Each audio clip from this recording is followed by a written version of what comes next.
Welcome to StorySeeker, exploring the world, one story at a time. Today, let's listen to Wuthering Heights, Emily Bronte's masterpiece, a tale of passionate yet tragic love between Heathcliff and Catherine, set on the wild, windswept moors of England. I had just returned from visiting my landlord, Mr. Heathcliff, my only neighbour in this lonely place.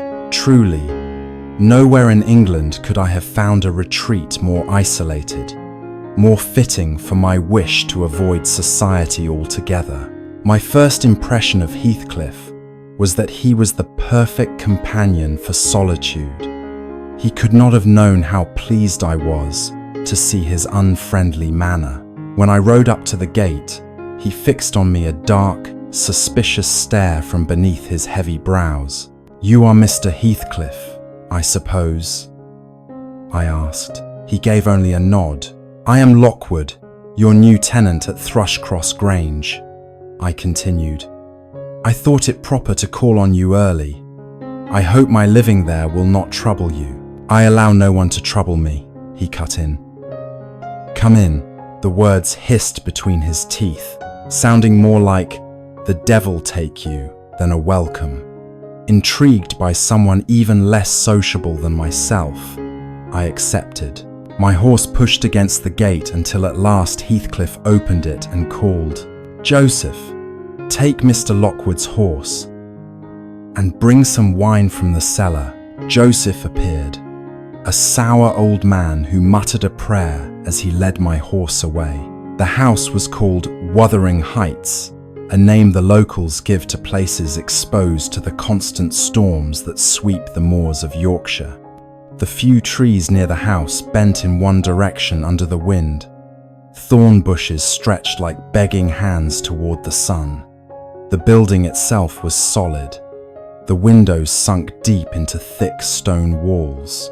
Above the door, a lintel bore the date 1500 and the name Heriton Earnshaw. Inside, we went straight into the hall, the main living room. Long oak shelves held pewter plates and silver mugs. Old guns hung above the hearth, and green-backed chairs stood around the fire. On the floor, dogs sprawled in every corner, one hound lying with her litter of pups. The room was like any prosperous farmhouse. But Heathcliff was no ordinary farmer. His dark skin gave him the look of a gypsy, yet his manners and dress suggested a man raised above common birth. He moved to the fire, and I sat opposite him. He said nothing. One dog left its pups, came to my chair, and bared its teeth. I foolishly reached to pet it. It growled. "Best leave him alone," Heathcliff muttered. "He's not kept for play." He shoved the dog aside and shouted again for Joseph. Receiving no answer, he went down himself, leaving me alone with the pack. Soon several dogs crept closer, eyes fixed on me. One leapt onto my knee. I pushed it off, which roused the rest. In an instant, they were snapping at my coat and boots. I snatched the poker and shouted for help. Heathcliff and Joseph came slowly up the cellar steps, clearly annoyed at being disturbed. They made no haste, even as the hall filled with snarling chaos. Luckily, a kitchen maid rushed in, striking the dogs with a pan until they retreated. "What's the matter here?" Heathcliff demanded. "What's the matter? A pack of wolves couldn't have been worse, and you left me to them," I cried. "They don't harm those who leave them alone," he said coldly, setting down a bottle of wine. "They are for guarding the house. Will you take a glass?" "No, thank you," I answered curtly. "You are not bitten." "If I were, you'd have cause for trouble," I snapped. Heathcliff smiled faintly. "Come now. You're too easily provoked, Mr. Lockwood. We're unused to visitors here. Even the dogs forget their manners. Drink, and let's be at ease." I accepted. He grew more amiable, and we spoke of the pleasures and troubles of living in such a lonely spot. He proved intelligent, even witty, and I left with a promise to return. The next day, though the air was icy and the first snow began to fall, I kept my word. The gate was chained, so I climbed over and knocked until my knuckles ached. At last, a young man appeared, carrying a pitchfork, and motioned me round to the back. Inside the hall, I found a cheerful fire burning and a table laid with food. To my surprise, a young woman sat there. She looked at me without speaking. "The weather is severe, Mrs. Heathcliff," I said. "You should not have left your house," she replied. She rose to fetch a tin canister from the mantel. The firelight revealed her face youthful and beautiful, framed with golden curls, her dark eyes striking but clouded with scorn and sorrow. When I tried to assist, she snapped, "I need no help. Forgive me," I said, stepping back. "Were you invited to tea?" she asked sharply. "I should be glad of it," I smiled. "Were you invited?" she repeated. "No," I admitted. "But you have the right to invite me." She tossed the canister down, frowning, close to tears. The young man who had led me in came back, standing at the fire. His clothes were rough, his hands calloused like a labourer's, yet his bearing was proud. He stared at me as if I were an enemy. I was relieved when Heathcliff entered, brushing snow from his coat. "You see, sir," I said, "I have come as promised, but I fear I must trouble you half an hour, for the storm is heavy." "Half an hour?" he replied. "Strange time to choose for a walk. In weather like this, even those born on the moors lose their way. You may find the storm lasts longer than you hope. Perhaps a servant might guide me home?" I asked. "No, that cannot be," he said flatly. "Then I must trust myself." The young man turned to the woman. "Will you make the tea?" he asked. She looked at me. "Does this man need tea?" she asked Heathcliff. "Make it," he growled. With such harshness, it betrayed his nature entirely. We sat down to a silent meal. To ease the discomfort, I attempted conversation. "Many would dislike such a lonely life, Mr. Heathcliff," I said, handing my cup for more tea. "But you must be content, living here with your wife." He laughed scornfully. "My wife? Where is she?" "Perhaps you mean her spirit, a guardian angel watching Wuthering Heights, now that her body is gone." I realized my mistake. Heathcliff was near 40, while the young woman could not be more than 17. I thought then that the rough young man must be his son, and she his wife. But Heathcliff said curtly, "She is my daughter-in-law." His look toward her was bitter. "Ah," I said, turning to the youth beside me, "then you are the fortunate husband of this lovely lady." The remark was poorly received. The young man flushed red, clenched his fists as if to strike me, then muttered a curse.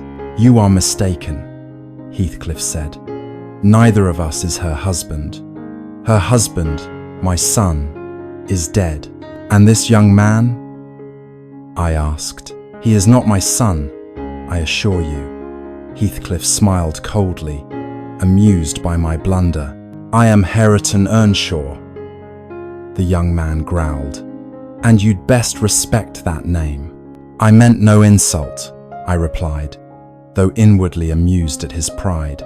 All through the meal he stared at me with hostility, and I sat, uneasy, uncertain how to behave among such strange company.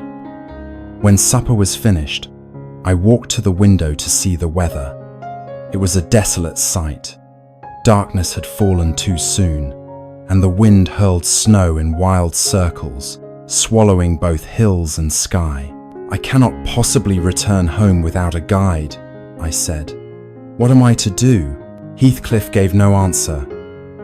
He calmly instructed Hareton on driving the sheep to shelter, as though I had not spoken. I must ask again, what am I to do? I repeated, my patience thinning. Still no reply. Joseph entered with food for the dogs, while Mrs. Heathcliff bent low over the fire. The old man glanced around and muttered sourly, standing idle while others work. But no use, scolding folk like that never improve. Straight to the devil, same as the mother. Thinking he spoke of me, I turned, ready to drive him out. But Mrs. Heathcliff's sharp voice cut in. You hypocritical wretch! Are you not afraid the devil will snatch you for speaking his name so often? Shall I show you what progress I've made in magic? She snatched a book from the shelf. I'll beg the fiend to seize you. The death of your red cow wasn't chance, nor is your rheumatism. Joseph gasped in horror. Evil, wicked. Lord, deliver us from temptation. Terrified, he hurried out, whispering prayers. I seized the moment to address the young widow. Mrs. Heathcliff, forgive me, but how am I to return to my home in such weather? Follow the same path you came by, she replied shortly, settling herself with her book. And if news comes that I've perished in the snow, will your conscience not trouble you? I asked. How should it? I cannot accompany you. They never allow me beyond the garden wall. I never asked you to. Surely some servant might guide me. There is none, she said curtly. Then I must stay the night, I declared. Perhaps it will teach you not to wander the hills so carelessly again, came Heathcliff's stern voice from the kitchen door. We have no spare rooms. You may sleep with Hareton or Joseph. I could rest here in this chair, I suggested. No, I do not permit strangers to roam my house when I am absent, he answered roughly. That insult was too much. I shoved past him, stormed through the kitchen, and out into the yard. It was so dark, I could see no exit. By chance, I spied Joseph in a shed, milking by lantern light. I snatched the lamp from him, calling back that I would return it, and ran toward the gate. Master, he's stolen the lantern, Joseph cried. After him, Ganasha, Wolf, seize him. At once 2 great dogs hurled me to the ground. I struggled, furious, while Heathcliff and Hareton laughed from the shadows. The beasts did not bite, but pinned me down until Heathcliff called them off. Shaking with rage, I demanded to be released at once. My shouting brought on a nosebleed, but Heathcliff only laughed harder. Just then Zillah, the housekeeper who had once saved me from the dogs, came rushing out. She believed I was being mauled. Too fearful to blame Heathcliff, she turned on Hareton instead. Shame on you, Earnshaw. Must we murder a guest on our doorstep? Look at him, he can scarcely breathe. Come inside, sir, and let me tend you. Without warning, she dashed a basin of icy water down my neck, then dragged me into the kitchen. Heathcliff followed, his amusement gone. Seeing me pale and shaken, he ordered Zillah to fetch brandy, then left without a word. When I recovered somewhat, Zillah led me upstairs. Keep quiet, she warned. The master has strange notions about the room where you'll sleep. He never allows it to be used if he can help it. I locked the door behind me. The chamber was bare, save for a broad, old-fashioned bed set into the wall beneath a window, with wooden panels closing it off. I drew them open, lit my candle, crept inside, glad at last for a sense of safety. Beneath the window lay a narrow shelf. I set the candle there and noticed old books scattered beside it. The rest of the wood was scratched with countless names: Catherine Earnshaw, Catherine Heathcliff, Catherine Linton, over and over again. Leaning on the sill, I traced the letters until my eyes grew heavy, still murmuring, "Catherine, Catherine." I drifted into sleep. I woke to the smell of singed leather. The candle had fallen against a book. Picking it up, I found it was a diary written in childish hand, filled with sketches of Joseph and notes of quarrels. Catherine's voice came alive through the pages. "Sunday is dreadful. I wish father were alive. Hindley is cruel. He beats Heathcliff. We shall rebel." Another entry read, "My head aches. Hindley says Heathcliff is a gypsy, unfit to eat with us. He threatens to turn him out if we disobey." I dozed as I read, until at last sleep overcame me completely. Suddenly I dreamed, or thought I did. The wind howled, snow beat against the house, and a fir branch rattled at the window. I rose to silence it, broke the glass with my fist, and reached out. Instead of a branch, I grasped a small, icy hand.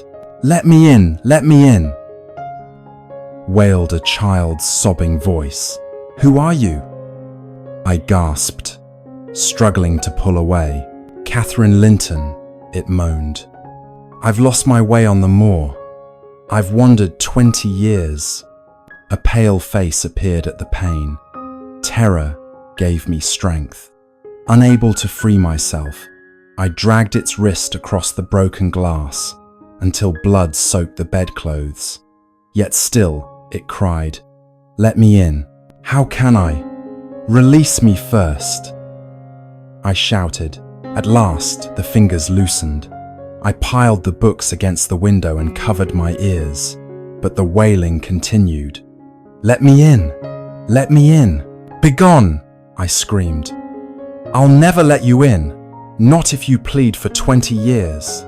"It has been 20 years, the voice moaned. 20 years I've wandered. The books shifted as though pushed from outside. I shrieked in horror. At that moment, the door burst open. Heathcliff stood there, pale as the wall behind him, wax dripping from the candle in his shaking hand. At the creak of the bed panels, he flinched, dropping the light.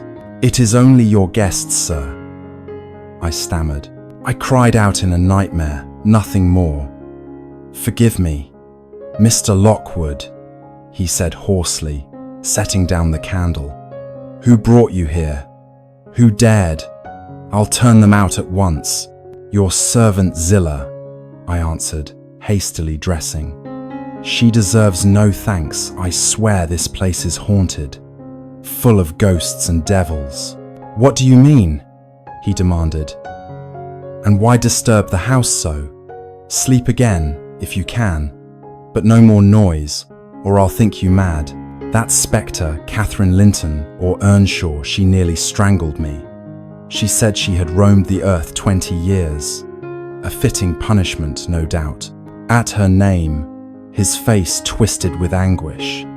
He struck his brow, then lifted his eyes, wet with tears.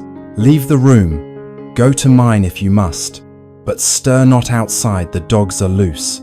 I will come soon." I slipped into the passage, but lingered. Through the crack, I saw him fling the window wide, crying into the storm. "Come in, Catherine. Oh, my love, return to me. Do not leave me alone." Snow blew out the candle, and his sobs rose louder than the wind. Shaken, I crept away, cursing myself for mentioning my dream. I found the kitchen and rekindled my candle at the hearth. A grey cat stirred, mewing mournfully. I stretched on a bench, seeking rest. At dawn, Joseph entered, pipe in hand, saying nothing. Later came Hareton, cursing the cold as he shouldered a shovel to clear the path. He motioned me toward the inner door, leading back to the hall. There I found Zillah stirring the fire, while young Mrs. Heathcliff sat reading by its light. Heathcliff himself appeared, raging at Zillah, and then at his daughter-in-law. Useless creature, others work to earn bread, while you live on my charity. Put that book away. I will put it aside, since you command," she answered coldly, tossing it on a chair. "But I will not labor at your bidding." He lifted his hand as if to strike, but she slipped away with scornful eyes. I stepped nearer, and he thrust his fists into his pockets. Declining their breakfast, I left as soon as daylight allowed. The air outside was crisp and clear. Heathcliff, surprisingly, offered to guide me across the moor. I accepted, grateful, for the snow had changed the land beyond recognition. We walked mostly in silence. At the edge of Thrushcross Grange's garden, we parted. By then, I knew enough of my strange landlord to sense that solitude here would not be as quiet as I had dreamed. At noon, I finally reached the Grange, chilled and weary. Mrs. Dean, my housekeeper, was full of concern, especially as my adventure had left me ill and feverish. Confined to my room for days, I passed the time by drawing from her all she knew of Wuthering Heights. She had grown up there, and her stories soon to unfold would prove richer than I ever expected. I had lived at Wuthering Heights since childhood, long before moving to Thrushcross Grange. My mother had been nurse to Hindley Earnshaw, father of Hareton.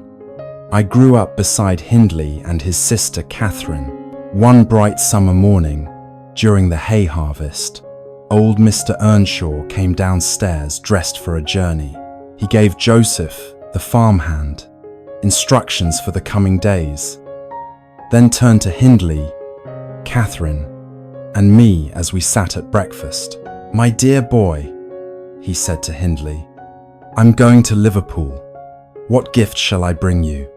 Choose something small, for I must walk 60 miles. Hindley asked for a fiddle. Catherine, only 6 but already fearless on horseback, begged for a riding whip. To me, he promised a pocketful of apples and pears. He kissed his children goodbye and set off. The night he was expected home, the children pleaded to stay up. At last, near 11, the door creaked open. The master stumbled in, groaning and laughing, swearing never to make such a journey again. From beneath his cloak, he drew a strange bundle. "Look here, wife. See what God has sent us, though it looks more like from the devil's hand." We crowded close. There, wrapped in the cloak, was a dark-haired boy, filthy and ragged, about Catherine's age. He muttered strange words none could understand.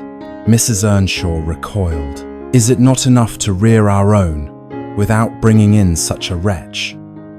What are you thinking?" But the master explained.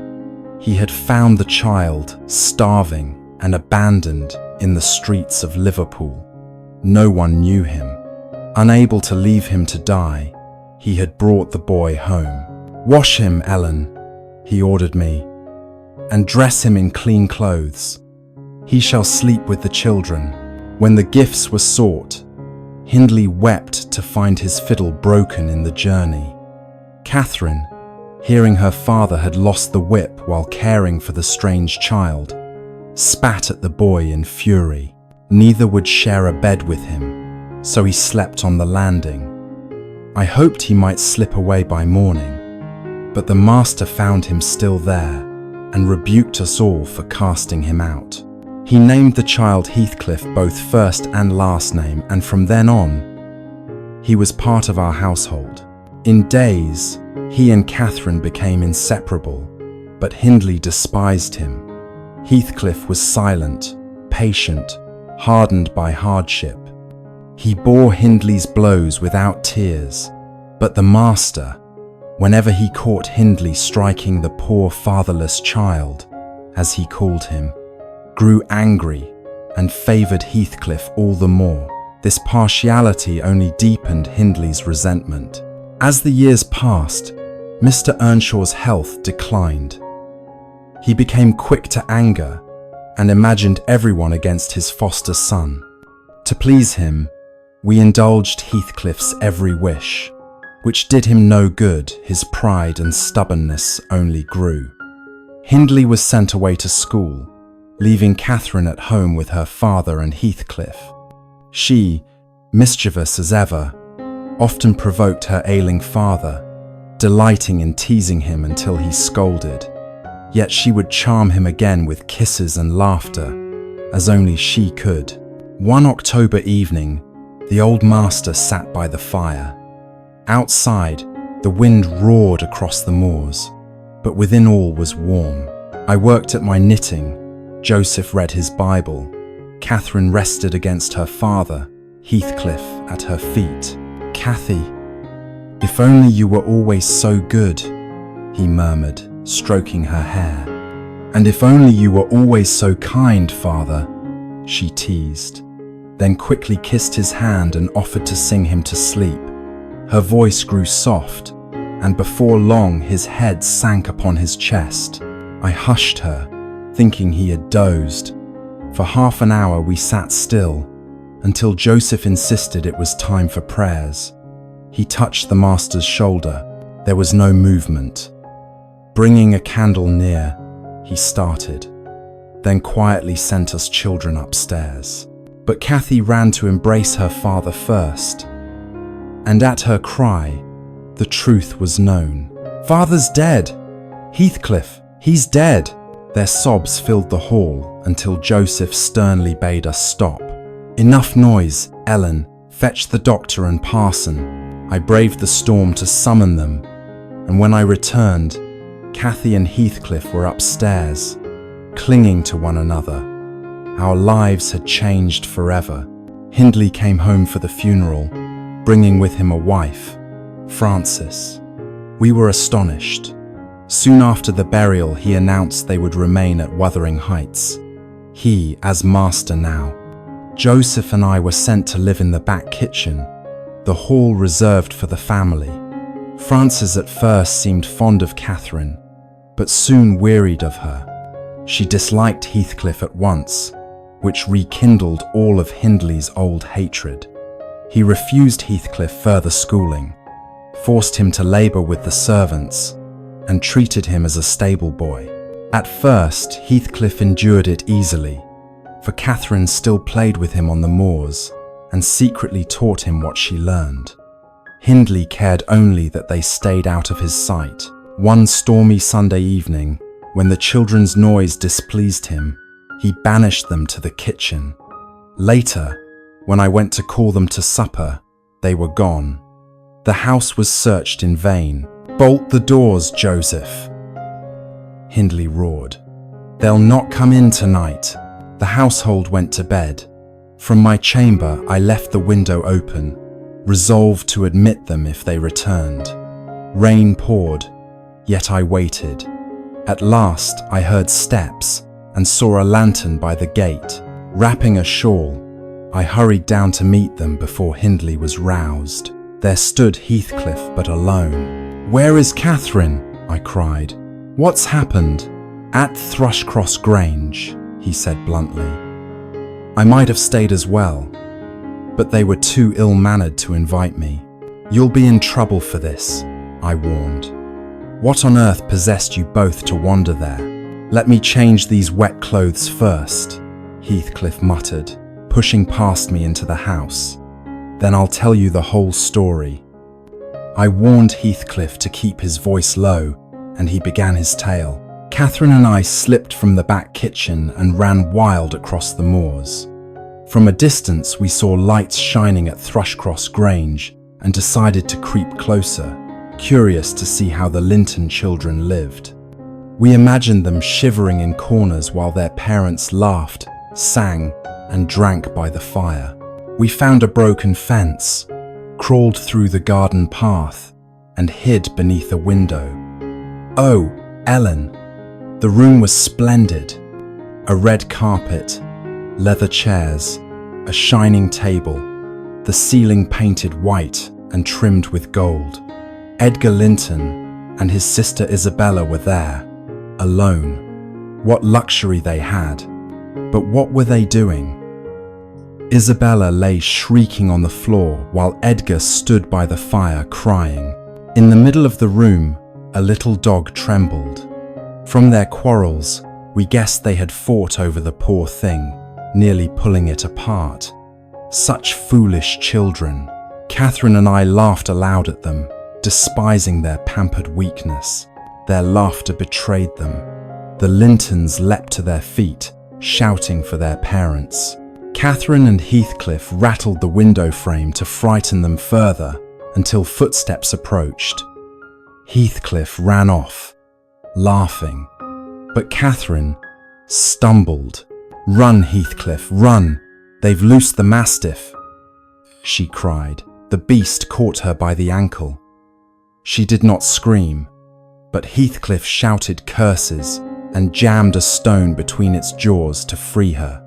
A servant with a lantern rushed up, urging the dog to hold fast until he saw its mouth bleeding. He carried Catherine inside as she fainted with pain. "What have you caught, Robert?" Mr. Linton called from the doorway. "Skulker seized a girl, sir, and another boy lurks nearby." "Bring them in. We'll judge their mischief," Linton ordered. Heathcliff was dragged before them. Isabella recoiled. "Hideous creature! Lock him in the cellar, Papa." Catherine, recovering, burst out laughing at their fuss. Edgar peered at her and cried, "Why, Mother? It's Miss Earnshaw. Look, Skulker has torn her foot terribly." "Earnshaw? Impossible!" Mrs. Linton exclaimed. "Miss Earnshaw consorting with a gypsy boy. Yet yes, it is her. Heaven help us. She may be lame for life."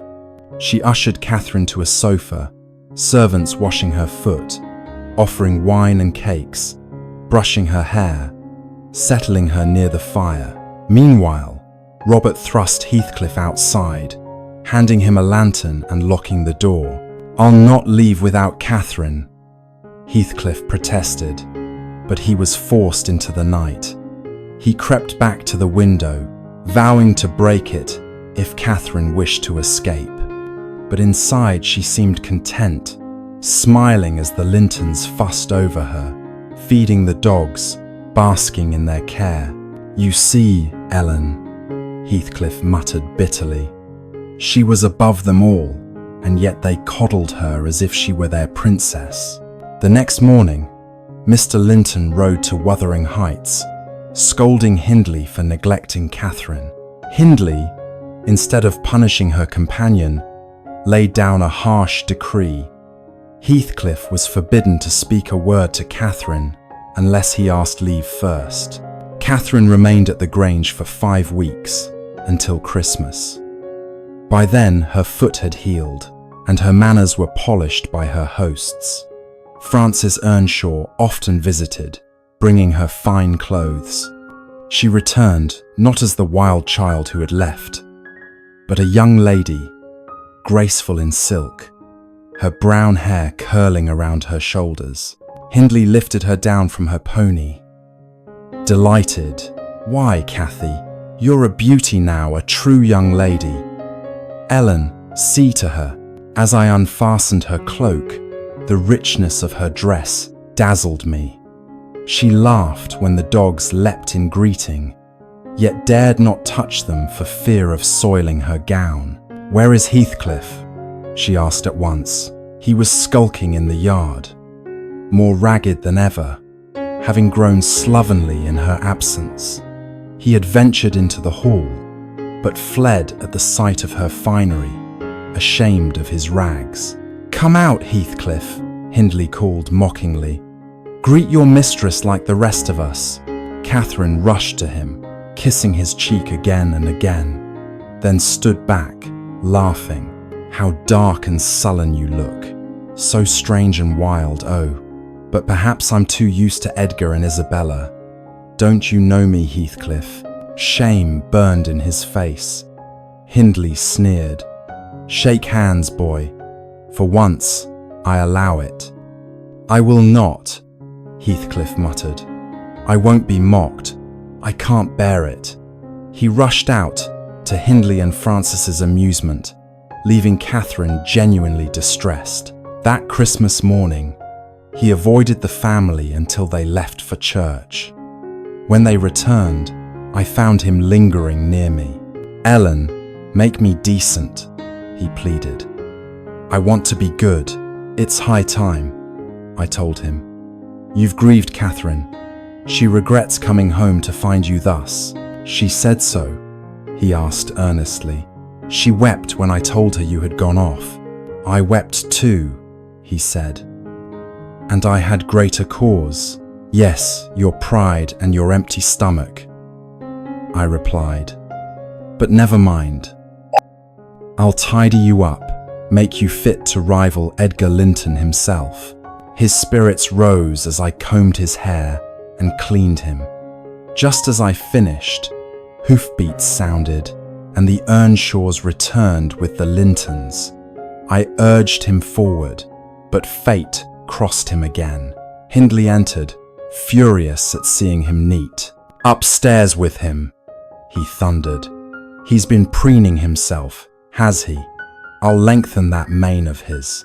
"Long enough already," Edgar mocked, peering in, like a horse's forelock over his eyes.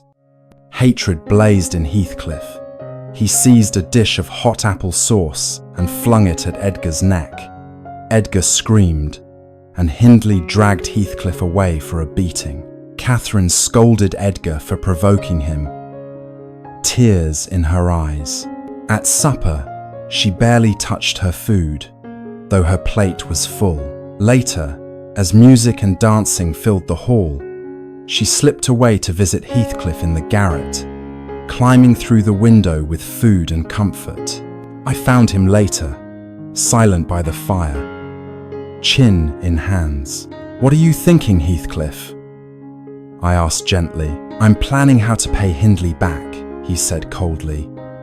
"I don't care how long it takes, so long as he lives long enough for me to have revenge." "Shame on you. Vengeance belongs to God." "Then God will not have the pleasure of seeing me forgive," he answered darkly. "I shall find my own way. Leave me, Ellen. I'll think of it yet. It hurts me, not it warms me." And his eyes burned with the first sparks of the hatred that would consume us all. In June of the following summer, 23 years ago, Francis Earnshaw gave birth to a son, Hareton. I became his nurse, for his mother died 2 weeks later. Hindley's grief was terrible. He showed little interest in the child, caring only that it cried now and then. Instead of weeping or praying, he cursed and raged, drowning his sorrow in gambling and drink. Soon only Joseph and I remained in service. The rest could no longer endure his temper.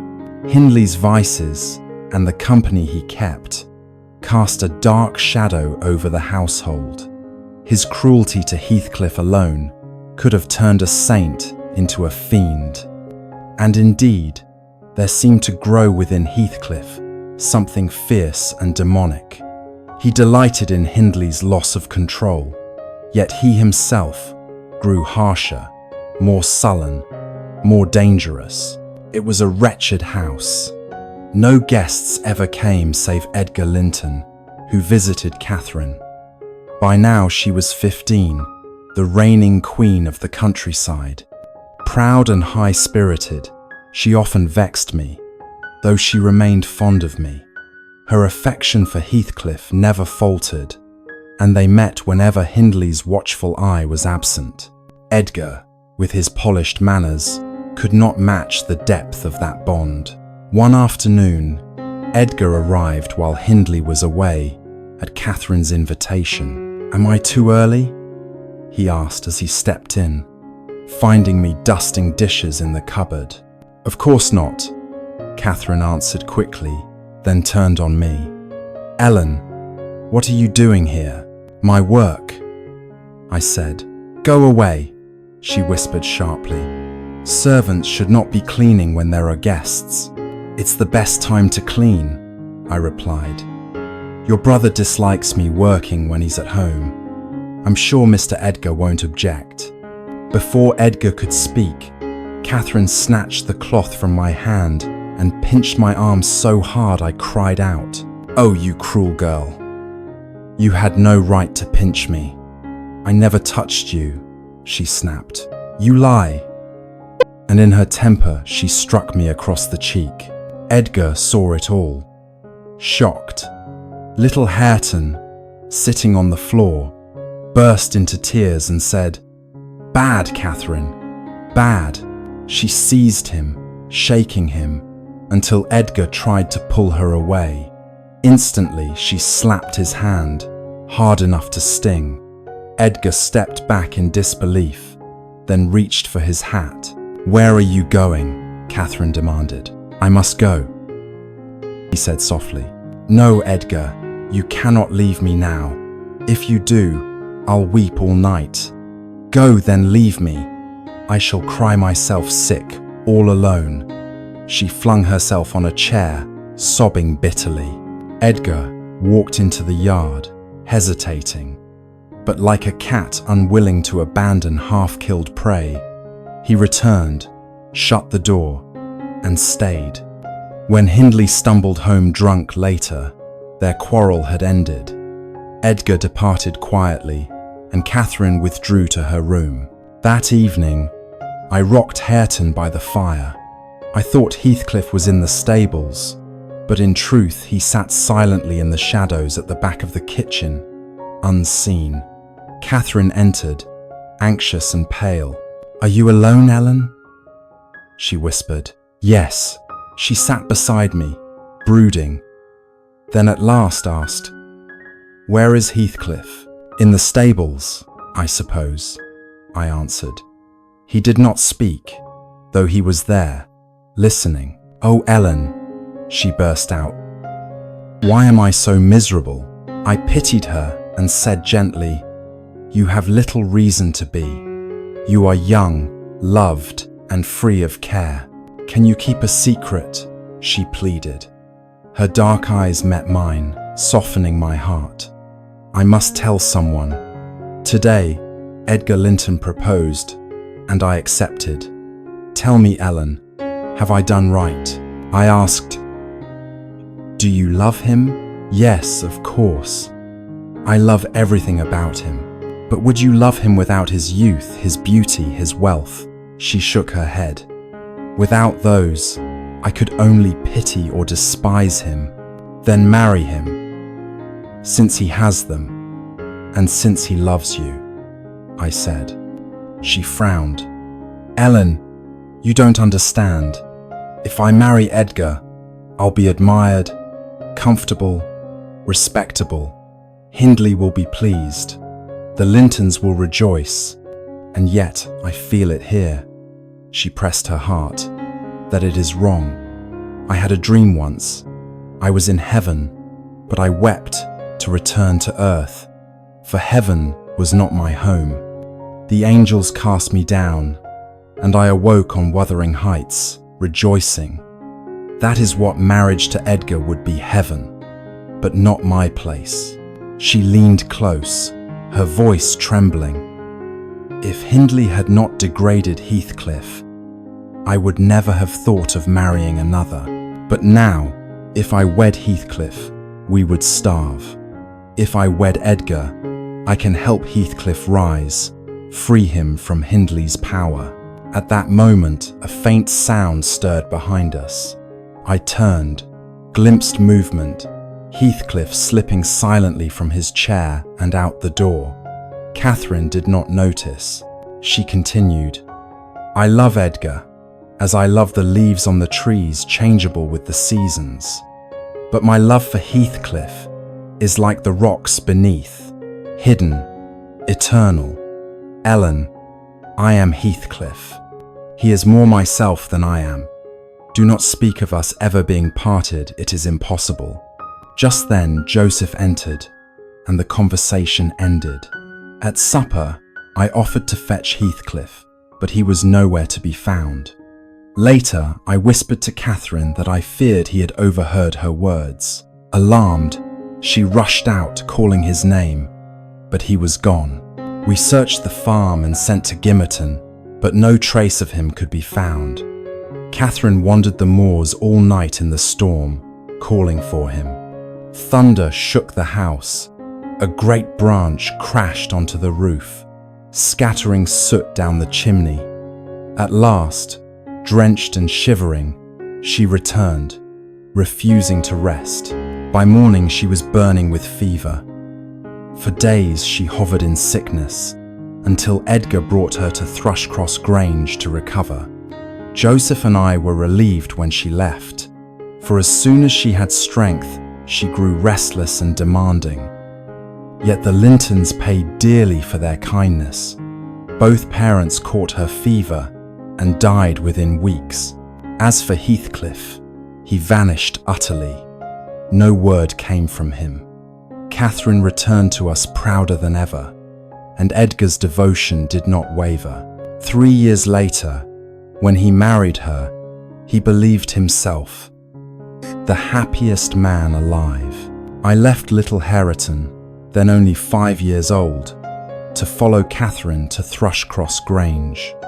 To my surprise, she behaved far better than I had expected.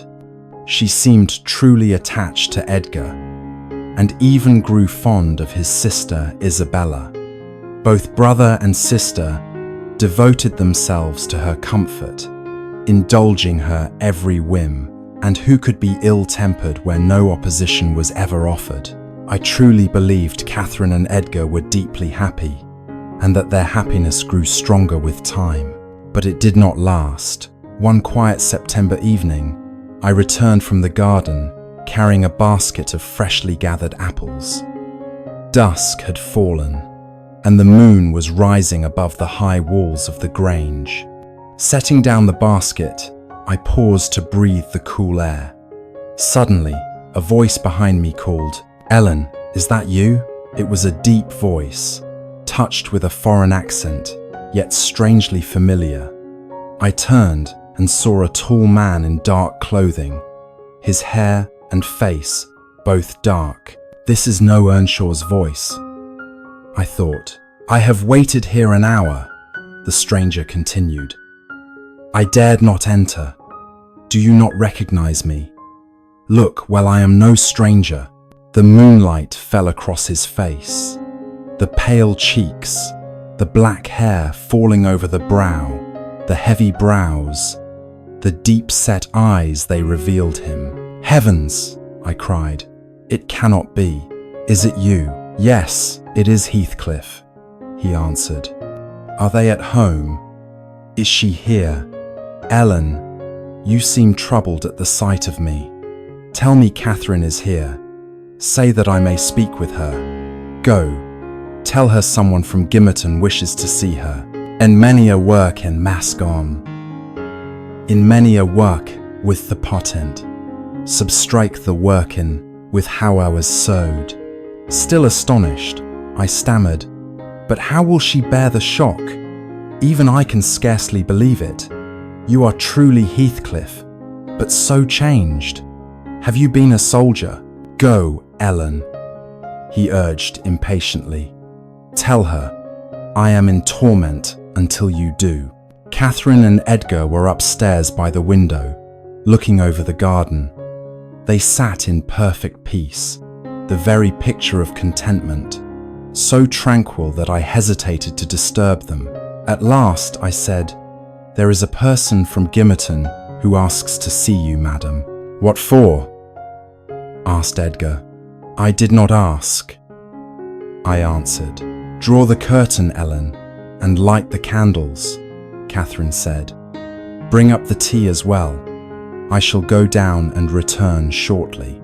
She left the room. Edgar asked carelessly who it might be. It is Heathcliff, I said. Surely you remember him, the boy Mr. Earnshaw brought from Liverpool. What? That gypsy, that ploughboy, Edgar exclaimed. Why did you not say so to Catherine? Hush, sir, I warned him. Do not call him such names. Catherine would be wounded. She has grieved bitterly since he left. His return will make her wild with joy. Soon Catherine burst into the room, flinging her arms round Edgar's neck. "Oh, Edgar, dearest Edgar. Heathcliff has come back. It is truly he." "Enough! Enough!" Edgar protested, half angry. "Do not strangle me with joy over that fellow. He was never such a treasure." "I know you dislike him," she answered, still trembling with happiness. "But for my sake, you must treat him as a friend. May I bring him up here?" "To the drawing room?" Edgar asked, frowning. "Where else?" she replied, half mocking. Edgar suggested the kitchen would suit better. Catherine looked at him with flashing eyes. "No, that is impossible. Ellen, bring 2 tables here, one for Edgar and Isabella, and one for Heathcliff and me. Then my husband will be satisfied." She laughed, radiant. Edgar sighed and gave way. "Ellen, fetch him," he said. "But Catherine, restrain yourself. Do not welcome him like a lost brother in front of the servants." When Heathcliff followed me upstairs, Catherine ran to him, seizing both his hands. She drew him to Edgar and clasped Edgar's hand into his. Heathcliff stood in the firelight. He was transformed, tall, broad, well-formed as an athlete, his face stern and manly, his manner polished. Yet beneath the refinement lingered something fierce in the dark brows and fiery eyes. Even Edgar was taken aback, unsure how to address the man once dismissed as a farmhand. "Be seated, sir," Edgar said stiffly. "Catherine desires it, and I am always glad to oblige her."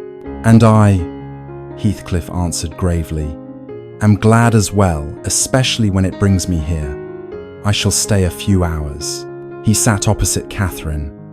She gazed at him with delight, scarcely able to look away. He, more reserved, glanced at her only at intervals, but each look reflected the joy in hers. They were absorbed in one another. Edgar sat pale and silent. At last, Catherine sprang up, grasped Heathcliff's hand again, and laughed aloud. "Tomorrow I shall think this is but a dream. To see you, to speak with you again, it is too much happiness. And yet, cruel Heathcliff, you deserve none of it. You left me for 3 years, without a word. However, I thought of you more than you of me," he said softly. "I heard of your marriage, and when I stood outside, I resolved to glance at your face once, then seek out Hindley and end my life. But your welcome has changed all. You will not cast me off again, I am sure. I have endured hardship and toil since last I heard your voice, and all for your sake." "Catherine, come back to the table," Edgar interrupted coldly. "The tea will be cold." She obeyed, and Isabella joined them. The meal was brief. Catherine could scarcely eat. Edgar scarcely swallowed a bite. When Heathcliff rose to go, I asked where he would lodge. "At Wuthering Heights," he said. "Hindley has invited me to stay." That troubled me. Hindley and Heathcliff together? It seemed dangerous. Near midnight, Catherine came to wake me. "I cannot sleep, Ellen. I must share my happiness with someone. Edgar will not, he says. I am selfish to disturb him when he is weary. So I left him to rest." "But why praise Heathcliff so openly before Edgar?" I asked. "They never liked one another. Do not risk discord for Heathcliff's sake." "Ellen, I trust Edgar's love. I know even if I killed him, he would never seek revenge. That is all the more reason to prize his affection," I replied. "But tell me, are you not uneasy that Heathcliff will lodge with Hindley?" "He explained," she said. "He came first to ask after me. Hindley saw him, brought him in. They played cards. Hindley lost money to him. Seeing Heathcliff with money, he pressed him to stay the night. My brother is reckless. He never chooses his company wisely. He forgets how he wronged Heathcliff, and the nevering more to the hast. And you do not fear the outcome. I fear nothing for Heathcliff. His strong will protects him. I fear a little for Hindley, but he cannot be ruined more than he already is. As for bodily harm, I shall be Heathcliff's shield. Oh, Ellen, after 3 years of suffering, I am too happy now. I must make peace with Edgar. And so Heathcliff returned into all our lives. Edgar offered no open protest, and Catherine welcomed him as she welcomed all she loved, with a passion that would not be restrained. At first, Heathcliff exercised great caution in visiting Thrushcross Grange. He seemed to test how far Edgar would tolerate his presence. Catherine, too, received him with a calmer composure than at their first meeting, and so Edgar's irritations gradually subsided. By now, Isabella was 18, a charming young lady in appearance, though we began to notice a troubling change in her.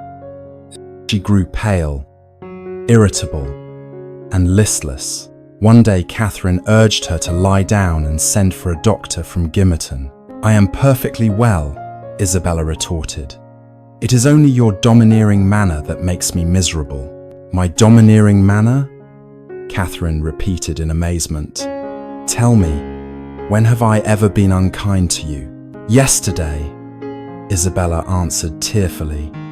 "When we walked on the moor, you told me to go whichever way I pleased while you walked with Mr. Heathcliff. And what unkindness was there in that?" Catherine asked. "I only thought you would find no pleasure in his conversation." "I do not care for conversation," Isabella said in a trembling voice. "I only wish to be near." She faltered. "Near whom?" Catherine pressed. "Near him." "I am weary of being driven away, Catherine. You are like an old dog guarding a bone. You will not allow anyone else to be loved but yourself." "Absurd!" Catherine cried. "Surely you are not so mad as to covet Heathcliff's affection. Tell me I have misunderstood you." "You have not," the unhappy girl confessed. "I love him more than you ever loved Edgar, and he might love me if only you would let him.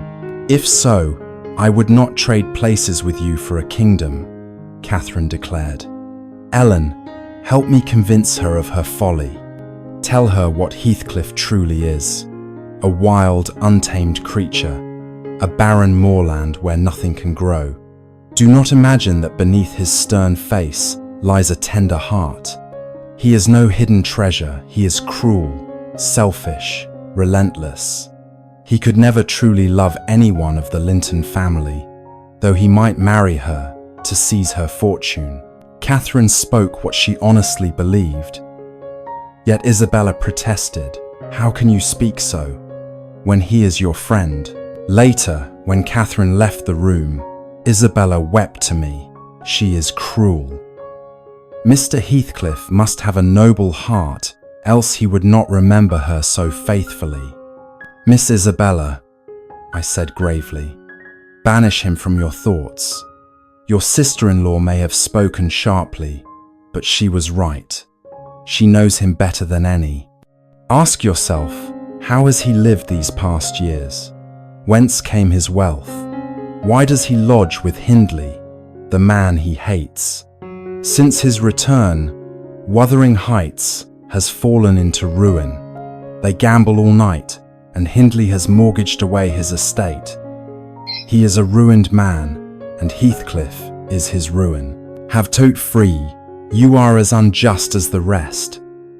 Isabella answered hotly. "I will not listen to your slanders." Whether her passion might have cooled, we could not discover. The very next day, Edgar was absent at a meeting. Catherine and Isabella sat silently together in the library, estranged and cold, when Heathcliff, knowing Edgar to be away, came to call. Isabella, absorbed in a book, did not notice his entrance until he was in the room. "Come in," Catherine exclaimed, delighted. Here are two lonely souls in need of company, and you are the one we both desire. Heathcliff, let me tell you, there is someone here who loves you more than I do. My poor sister-in-law is breaking her heart for you. Think of it. Edgar's brother-in-law. Isabella rose in distress, ready to flee. No, Isabella. Catherine caught her hand. Do not run away. Yesterday we quarrelled bitterly about you, Heathcliff. She swore that if I would but stand aside, you would love her forever. Catherine! Isabella gasped, struggling. Mr. Heathcliff, beg your friend to release me. She forgets how little we know one another. This game may amuse her, but it torments me. Heathcliff sat silent, indifferent. Isabella turned to Catherine in desperate appeal. You shall not go, Catherine insisted. I will not be called a jealous old watchdog. Stay here. Heathcliff, are you not pleased with the news I bring? She is angry with me for keeping her from your side. Heathcliff turned his head with disdain. Now she would rather escape my presence altogether, he said, eyeing Isabella as though she were some curious, distasteful specimen. The poor girl's face flushed scarlet, then went deathly pale. With her free hand, she clawed Catherine's fingers until they loosened. Freed, she rushed out of the room. There is a tigress for you, Catherine laughed, nursing her hand. Beware. Heathcliff, guard your eyes when she is near. I would tear the claws from her hands if they ever threatened me, he replied savagely. But why provoke her so? Were you speaking truth? Indeed I was, Catherine said firmly. She declares she adores you, but think no more of it. I only sought to punish her for her insolence to me. I care for her too much to see you devour her whole.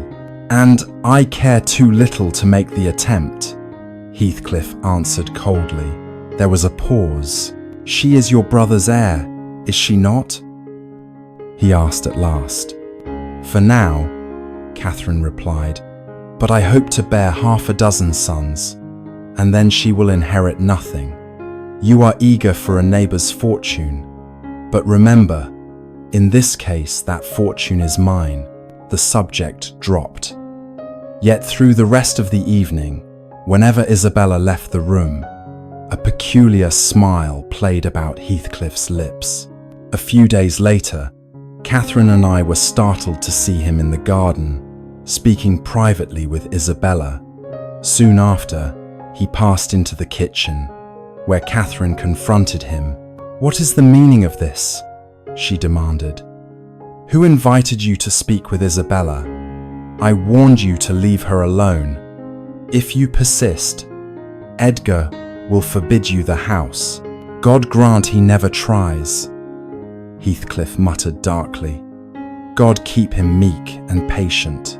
Hush, Catherine whispered, shutting the door. Why do you ignore my request? Do you truly like Isabella? Tell me honestly, Heathcliff. No, you will not answer. Then I am certain you do not. And would Edgar consent to his sister marrying Heathcliff? I asked quietly. I would make him consent, Catherine said with confidence. He need not trouble himself, Heathcliff interjected. I can manage without his consent. As for you, Catherine, you have wronged me, and if you think I will submit without revenge, you will soon learn otherwise. For now, I thank you for revealing your sister-in-law's secret. I swear I shall make use of it. And do not interfere. Revenge? Catherine cried. What new cruelty is this? How have I wronged you? Speak, you ungrateful brute. I shall not harm you, Heathcliff said more mildly. The tyrant tramples his slaves, but they dare not strike back. Instead, they oppress those beneath them. So too with me, I allow you to torment me as you will. But you must allow me my sport as well. Do not flatter yourself that you are generous in permitting me a substitute for the hope you once destroyed. You would make another suffer, Catherine exclaimed. Now, when Edgar tolerates your visits and I am at peace, you only seek discord. Very well. Then quarrel with Edgar, deceive his sister. You have chosen your revenge well. Their quarrel ended there. Catherine, flushed with anger, sat by the fire, while Heathcliff stood silent, brooding over his dark designs. I left them and went upstairs, where Edgar, wondering at his wife's absence, awaited her. I told him Heathcliff was in the kitchen and repeated what I had witnessed. A monstrous revelation, Ellen, Edgar cried. That man must never enter this house again. Call 2 of the servants. He sent the men to wait in the hall and entered the kitchen, where Catherine and Heathcliff still argued. What is the meaning of this? Edgar demanded. Why are you here, Catherine, when this ruffian speaks so to you? Were you listening at the door, Edgar? She retorted, scornfully. Heathcliff smirked, and Edgar turned on him. I have borne with you for Catherine's sake, he said steadily. But now you abuse my hospitality. You must never set foot in this house again. Leave at once. Heathcliff sneered. Catherine, your lamb grows bold, bellowing like a bull. Mr. Linton, I regret to say, you are not worth the trouble of striking. Edgar signalled me to summon the servants. Catherine, seeing his intent, darted to the door, locked it, and snatched out the key. No, you shall have no help, she cried. If you have not the courage to fight him yourself, admit your weakness and apologize. This is my reward for kindness to you both for bearing Edgar's frailty and Heathcliff's wickedness. Edgar, I defended you when I came here, and now I long to see Heathcliff punish you for doubting me. She flung the key into the fire. Edgar turned pale as death and sank into a chair, hiding his face in his hands. Enjoy your choice, then, Heathcliff mocked. See what a man you prefer to me. He gave Edgar's chair a push. Stung, Edgar sprang up and struck Heathcliff a blow on the throat that staggered him. While Heathcliff choked for breath, Edgar escaped by the back door and ran around to the front of the house with the servants. Go now, quickly, Catherine urged Heathcliff. He will return armed. You have caused me trouble enough tonight. Let me help you escape. Do you think I shall leave after a blow? Heathcliff roared. No, I will crush his ribs. I will kill him. He will not return alone, I said hastily. The coachman and gardeners are coming. Will you wait to be dragged out like a thief? Heathcliff snatched the poker, smashed the lock, and fled as Edgar and the servants rushed in. Catherine withdrew to her room and locked herself in. For 2 days she refused all food, declaring she was grievously ill. Edgar, after warning Isabella never again to speak with Heathcliff, shut himself in the library with his books, waiting for what he believed would prove only a fit of capricious temper.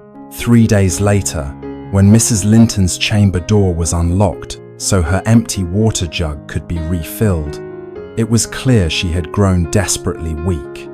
We laid her on the bed, and she almost immediately drifted into a restless sleep. I hurried off to Gimmerton for the doctor, while Edgar sat in silence at her side. That night we watched over her without pause. Has my sister risen yet? Edgar asked me in the morning. Before I could answer, one of the younger maids burst into the room, breathless and wild-eyed. Oh, master, master, she cried. Miss Isabella she has. Hush, girl, do not make such a noise. I interrupted. Speak softly, Edgar commanded, pale with alarm. What of Isabella? She is gone, she has run away. Heathcliff has fled with her, the maid gasped. No, no, that cannot be, Edgar exclaimed, utterly shaken. It cannot be so, Ellen. Go upstairs at once, see if she is there. It is true, sir, the maid insisted. They were seen late last night, galloping through Gimmerton together at full speed. I needed no words when I returned. Edgar read the truth from my face before I spoke. Isabella's room was indeed empty. Shall we send someone to pursue them? Bring her back, perhaps? I asked gently. No, Edgar replied after a pause, his voice trembling yet resolute. If she has gone of her own will, then I have no sister. Speak no more of her name in my presence. From that day, he never again inquired after her. The doctor soon arrived and declared that Catherine was suffering from brain fever. No mother ever tended her child more tenderly than Edgar watched over his wife. Night and day, he was at her side until her life, by degrees, was wrestled back from the shadow of death. 2 months passed, and in March, she left her chamber for the first time. Edgar placed in her hands a small bunch of golden crocuses. She smiled with childlike delight. They are the earliest flowers of Wuthering Heights, she said. They remind me of gentle breezes, warm sunshine, and melting snow. The snow is nearly gone from the Grange as well, Edgar answered. There are only 2 white patches left across the whole moor. The sky is blue, the larks are singing, and the brooks run full again. A lower chamber was made ready for Catherine, where she and Edgar spent their days together. We dared to hope she would recover fully. There were 2 reasons for such hope. Not only for her own sake, but also for the child. She carried a child we prayed might be a son, to delight Edgar and keep the Linton estate from falling into strangers' hands. It was about this time, 2 months after her disappearance, that I received a letter from Isabella. It was the strangest letter I had ever read from a newlywed bride. Dear Ellen, last night I arrived at Wuthering Heights, where I learned Catherine is ill and still not recovered. Tell Edgar that I would give anything to see him again. Indeed, my heart turned back to him within 24 hours of leaving the Grange. But I cannot return. I must ask you 2 questions, Ellen. First, how have you managed to keep your humanity while living here? And second, is Heathcliff truly a man? If he is, then he must be mad. If not, he is surely a fiend. Do not write, come to me instead, and bring a word from Edgar. She then described her arrival. Heathcliff stayed with the horses, and she was left to enter the house alone. In the kitchen, she found a filthy, ragged boy, his dark eyes and mouth curiously resembling Catherine's. This must be Hareton Earnshaw, Catherine's nephew, she thought. I will make friends with him. But when she greeted him kindly, he cursed her, shouted threats, and warned he would set the dogs on her.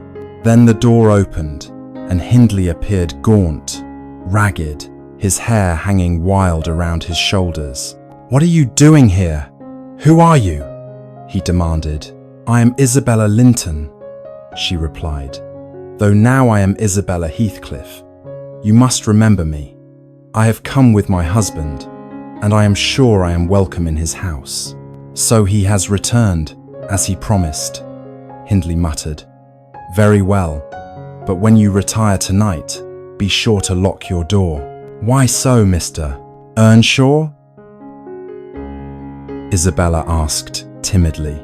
Look here, he said, drawing a pistol from his coat, a pistol with a dagger fixed beneath its barrel. Every night I try his door. One night, should I find it unlatched, I will kill him. What has he done that you should hate him so? Isabella asked, horrified. Why not send him away? No, Hindley roared. If he leaves, he dies. Am I to lose all, without a chance of winning back? Shall Hareton grow up a beggar? I will take back my money, and his gold too, then his blood, and let hell claim his soul." In her letter, Isabella continued. Heathcliff had told her of Catherine's illness, laying the blame on Edgar. "He swore I should suffer in Edgar's place," she wrote. "No tiger or viper ever filled me with the terror he inspired. I hate him. Ellen, I am wretched. I have been a fool. Do not breathe a word of this at the Grange. Only come to me quickly. I look for you daily. Do not disappoint me."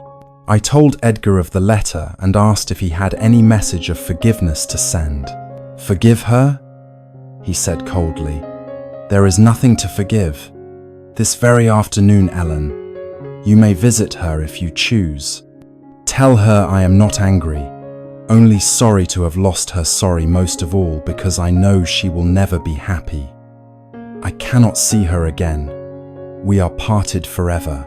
If she wishes to please me, she must persuade the villain she has married to leave the district. Will you not at least send her a line?" I pleaded. "No," he replied. "All ties between myself and Heathcliff's household are cut, as surely as they are cut between him and me. So I went to Wuthering Heights.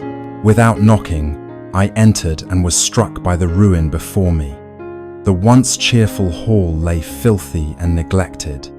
The silver and pewter lay tarnished, the floor unwashed. Isabella herself looked equally neglected when she appeared, her face dull, her hair untended.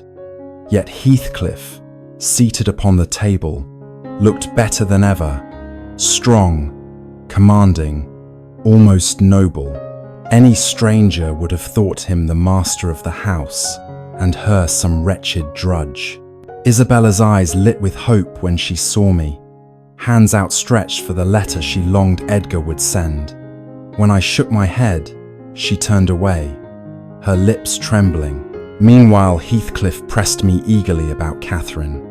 I told him what I judged proper, and reproved Catherine's own folly for her illness. "She is slowly recovering," I said. "She will never be quite herself again. But her life is safe. If you value her at all, Heathcliff, you will never see her again. Leave the district. Catherine Linton is no longer Catherine Earnshaw, any more than your wife here is myself. Her outward form is altered, her mind even more so. Her husband will cherish her with kindness and duty, remembering what she was." "Kindness and duty," Heathcliff scoffed. "Is that all your master has to give her? Ellen, do you think I will surrender her to such pale affections? Will you dare compare my love to his? No, you must contrive that I may see her. I must see her." "You must not," I cried. "The shock of meeting you may kill her. Then contrive it so we do not meet him," he said fiercely. "Were I in his place, I would never forbid her to see me. Even if she ceased to love me, I would not forbid it. But the moment she ceased, I would tear his heart out and drink his blood. If you do not believe me, you do not know me. And yet you would destroy what hope of health she has, forcing her to remember you when she has nearly forgotten," I exclaimed. "Forgotten me," he cried. "You know she has not. You know she thinks of Edgar once for every 1,000 times she thinks of me." At this, Isabella, suddenly roused, cried out, "Do not speak so of them. You have no right. Catherine and Edgar love each other as truly as any married pair, and I will not listen to you insult my brother." "Your brother cares little for you," Heathcliff sneered. "Has he shown much concern for your welfare? He does not know my misery," she answered. "I have not told him." "But you have written to him, have you not?" he pressed. "I wrote one short note to tell him of my marriage." "You saw it," she said. "And no more?" "No more," she replied curtly. Neither she nor I spoke of the long letter she had sent me that very day. "She is sadly altered," I said. "She wearies quickly of pleasing me," Heathcliff said with a cruel smile. "The morning after our wedding, she wept to go home. She would suit this place better if she gave up her concern for appearances. Still, I will see to it she does not disgrace me before others." He seized Isabella by the arm and dragged her from the room. "I have no pity. I know not what pity is," he muttered, returning alone. "The more she suffers, the more I shall torment her." "Do you know what pity means?" I asked sternly, taking up my bonnet. "Have you ever pitied anyone in your life?" "Put that down," he said sharply, noticing. "You will not leave yet. I swear I mean no harm to Catherine, but I must see her. Last night I stayed 6 hours in the garden at the Grange. I will return tonight, and every night, until I find a way inside. If Edgar meets me, I will fell him. If his servants oppose me, I will use these pistols. Ellen, better you arrange it so I meet no one will that not be wiser." I argued with him, again and again, refusing him 50 times at least. But at last, with his iron will, he forced me into reluctant consent. When I left the Heights, carrying his letter for Catherine, I felt far heavier of heart than when I had gone in. For 3 days, I kept Heathcliff's letter in my pocket, waiting for a chance to deliver it to Catherine. I dared not give it to her in Edgar's presence, not knowing how it might affect her. All the while, Heathcliff haunted the garden of the Grange, day and night, hidden for hours among the trees. I stayed indoors, unwilling to risk meeting his dark figure. On Sunday, when the household had gone to church, I remained behind to tend to Catherine. Only one servant was left at home, but I sent him away on an errand to Gimmerton, pretending that Mrs. Linton longed for oranges. Catherine sat by the open window, wrapped in a loose gown, a light shawl across her shoulders. Her face was pale, her eyes no longer bright but shadowed and distant, fixed on some far horizon as though already beyond this world. A book lay unopened before her, untouched since Edgar had placed it there. "You have a letter, madam," I said, slipping the envelope into her hand. "Shall I open it for you?" "Yes," she whispered faintly. She lifted the paper, but let her hand fall again, too weak to focus. "It is from Heathcliff," I told her softly. At that name, Catherine startled, raised the letter, scanned a few lines, then only stared at his signature in anguish. "He wishes to see you," I explained. At that very instant, footsteps sounded in the passage. Catherine straightened, eyes fixed on the door. Heathcliff entered and caught her in his arms. For 5 long minutes he held her, kissing her again and again, as though desperate to claim in that moment all the love denied through years of absence. He could scarcely bear to look upon her wasted face, for he saw at once that her strength was spent beyond recovery. "Oh, Catherine, my life, my soul," he cried at last. "How can I endure this?" His eyes burned with anguish. "And what of me?" she whispered, leaning back yet locking her gaze with his. "You and Edgar have broken my heart, yet you come to me as though you were the wronged one. I will not pity you, Heathcliff. You have killed me. How can you stand so strong when I lie dying? Will you live 20 years more, and then say, 'That is Catherine Earnshaw's grave'? Long ago, I loved her, and I wept when she died. But since then, I have loved others, and my children are dearer to me now. When death comes, I will grieve to leave them, not rejoice to rejoin her. Will that be your memory of me? Are you possessed to speak so at your deathbed?" Heathcliff burst out, Do you not know such words will torment me forever? You lie when you say I killed you. You know only when I forget my own being shall I forget you. Are you not content that while you rest in peace, I must writhe in hell? I shall never rest. Catherine moaned, her heart racing so wildly she could hardly speak. At length she whispered again, I do not wish you to suffer more than I only wish we had never been parted. If I have hurt you, forgive me. Heathcliff crushed her to him, his voice breaking. You have shown me how cruel you are, Catherine, cruel and false. Why did you despise me? Why betray your own heart? I cannot comfort you, you brought this death upon yourself. Yes, kiss me, weep upon me, your tears and kisses will burn you. You say you love me then, by what right did you abandon me for Edgar Linton? Answer me, do not speak so, Catherine sobbed. If I have wronged you, I pay for it with death. Is that not enough? You also left me once, but I forgive you. Forgive me too, Heathcliff groaned. It is hard to forgive when I look into these eyes, when I feel these wasted hands. Yet, I forgive you. I love my murderer. But how can I forgive the one who murders you? How can I? They clung together then in silence, tears streaming, their grief one and the same. Even Heathcliff wept, for once unable to resist. I grew uneasy, for outside I saw the congregation returning from church. The service is ended, I warned. In half an hour, Edgar will be here. Heathcliff muttered a curse. Catherine only clung closer.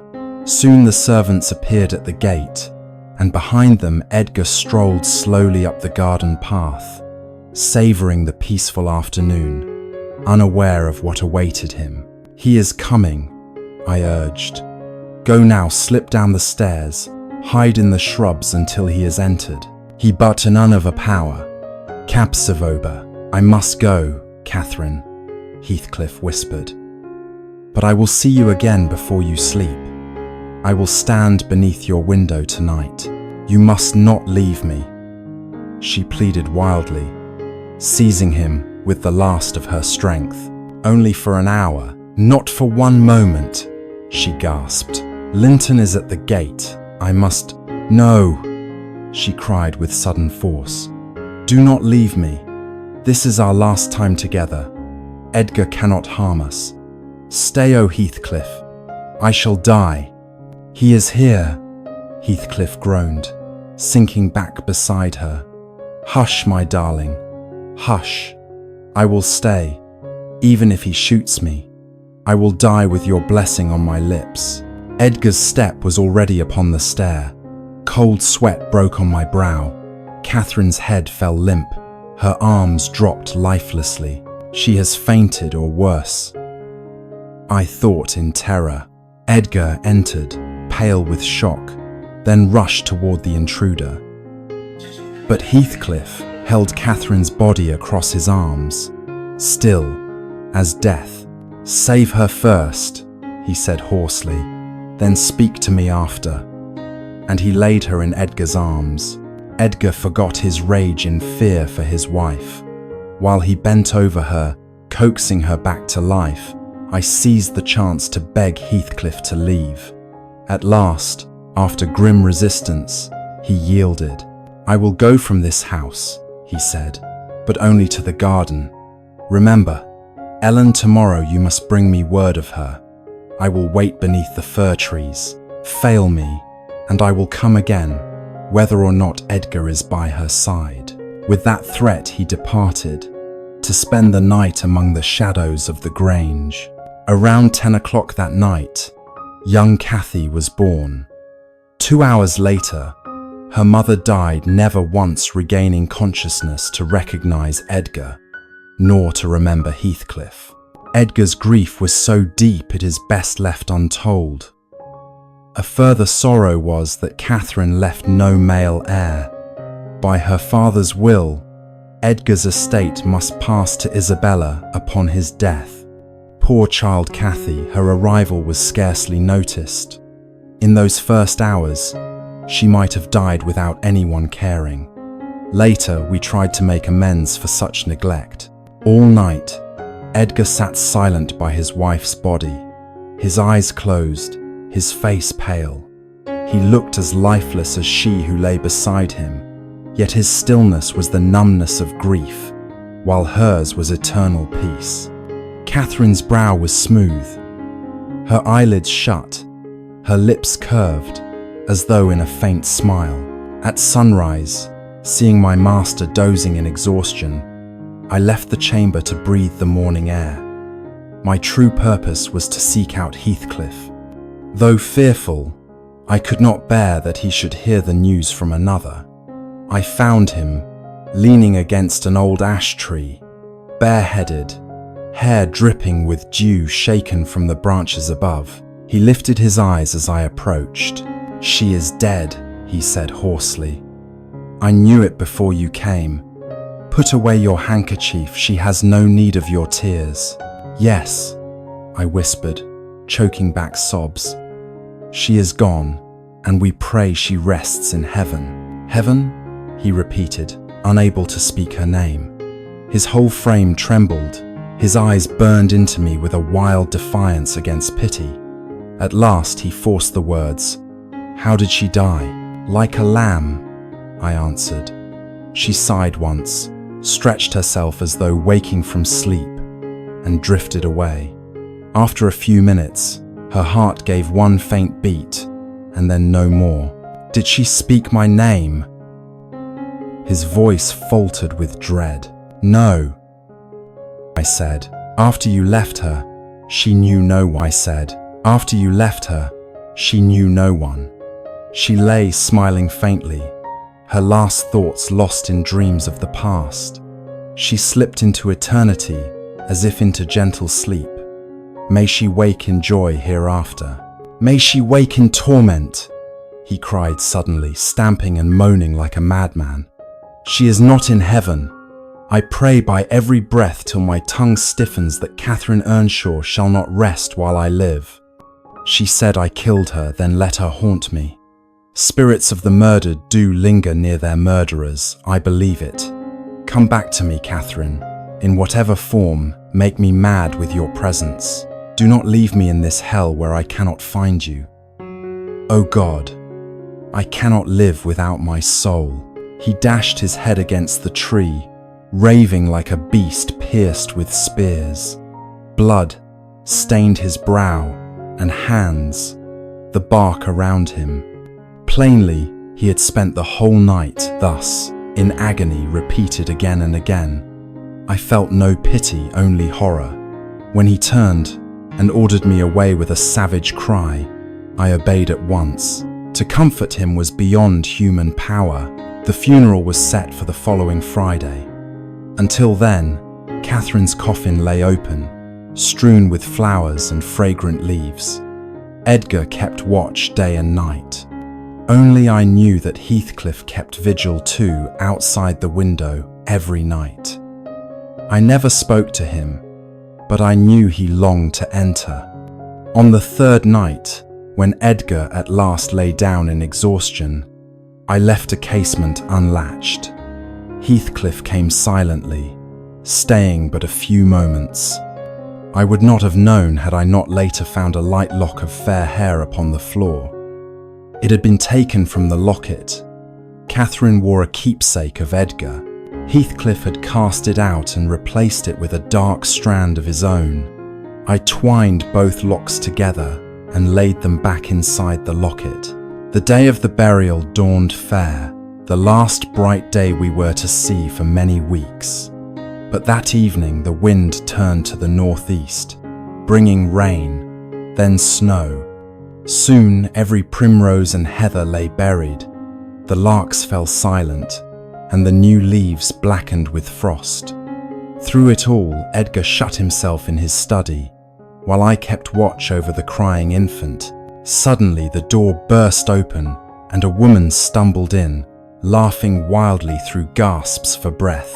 I thought her a servant at first, and scolded sharply. "Hush! How dare you behave so within this house? What if Mr. Linton hears?" "Forgive me," came a familiar voice. I knew Edgar was not here, and I could not help myself.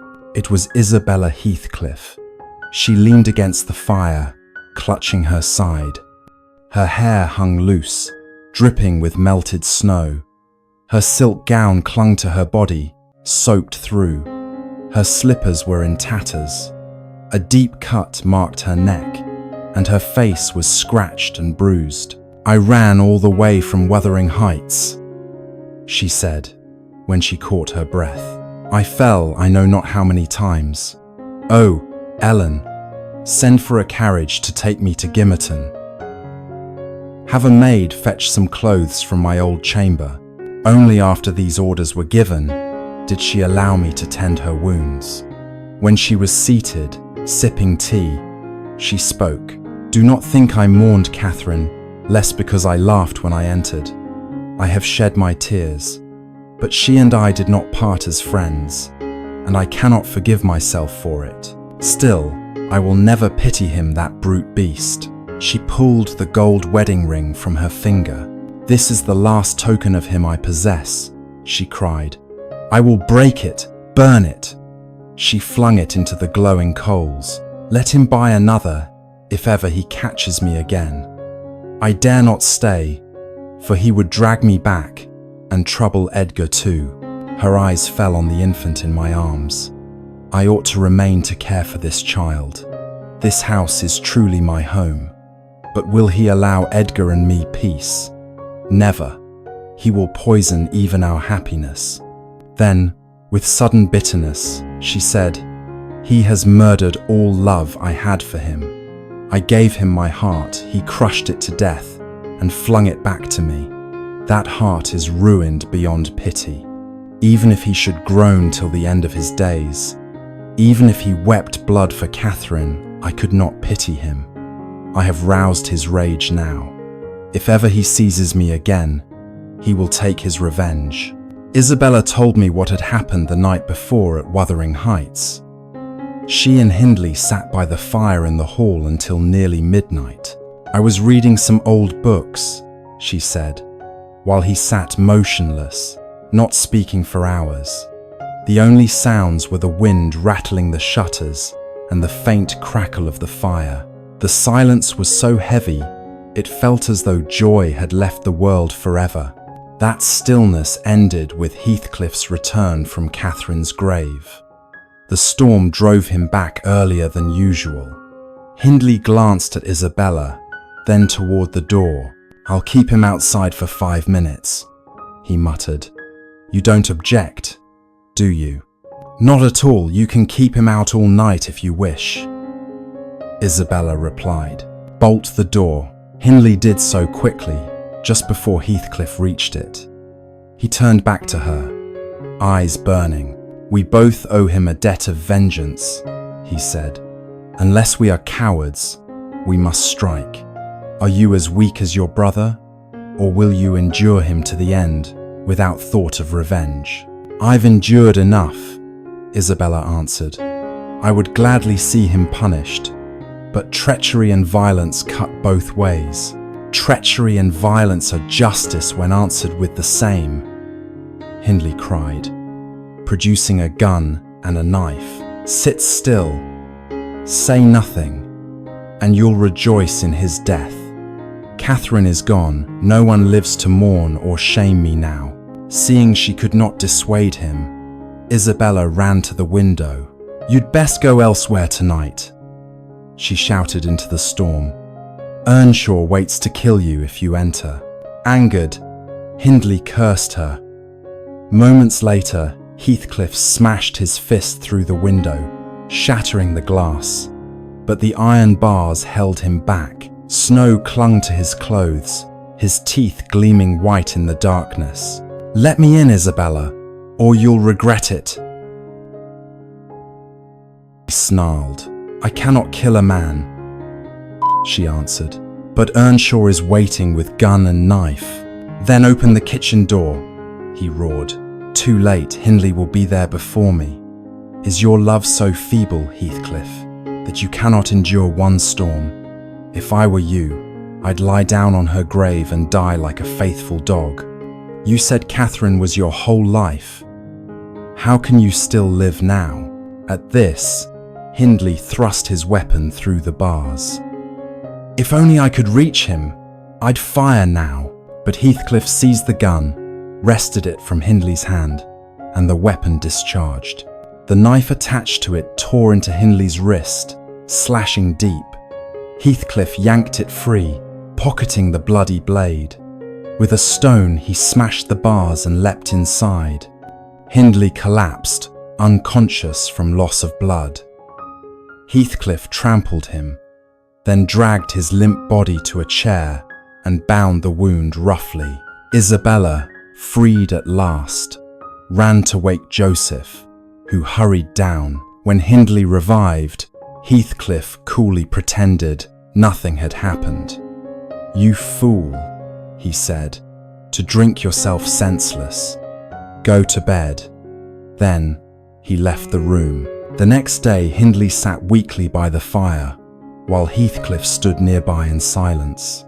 "Oh, if only I had strength to kill him, I'd gladly go to hell for it," Hindley groaned, struggling to rise. "One death is enough for him," Isabella retorted. "Everyone knows Catherine would still be alive but for Heathcliff.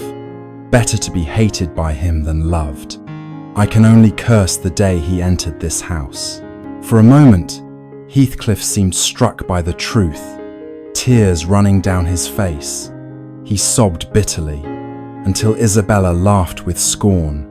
His eyes blazed. "Get up and be gone," he roared. "Forgive me," she said, "but I loved Catherine too. Now I will care for her brother in her memory. He has her very eyes, though you have made them red and bruised. Out, you wretched fool, or I'll crush you," he shouted, seizing a knife from the table and hurling it. The blade grazed her neck. Isabella fled, Hindley grappling Heathcliff behind her.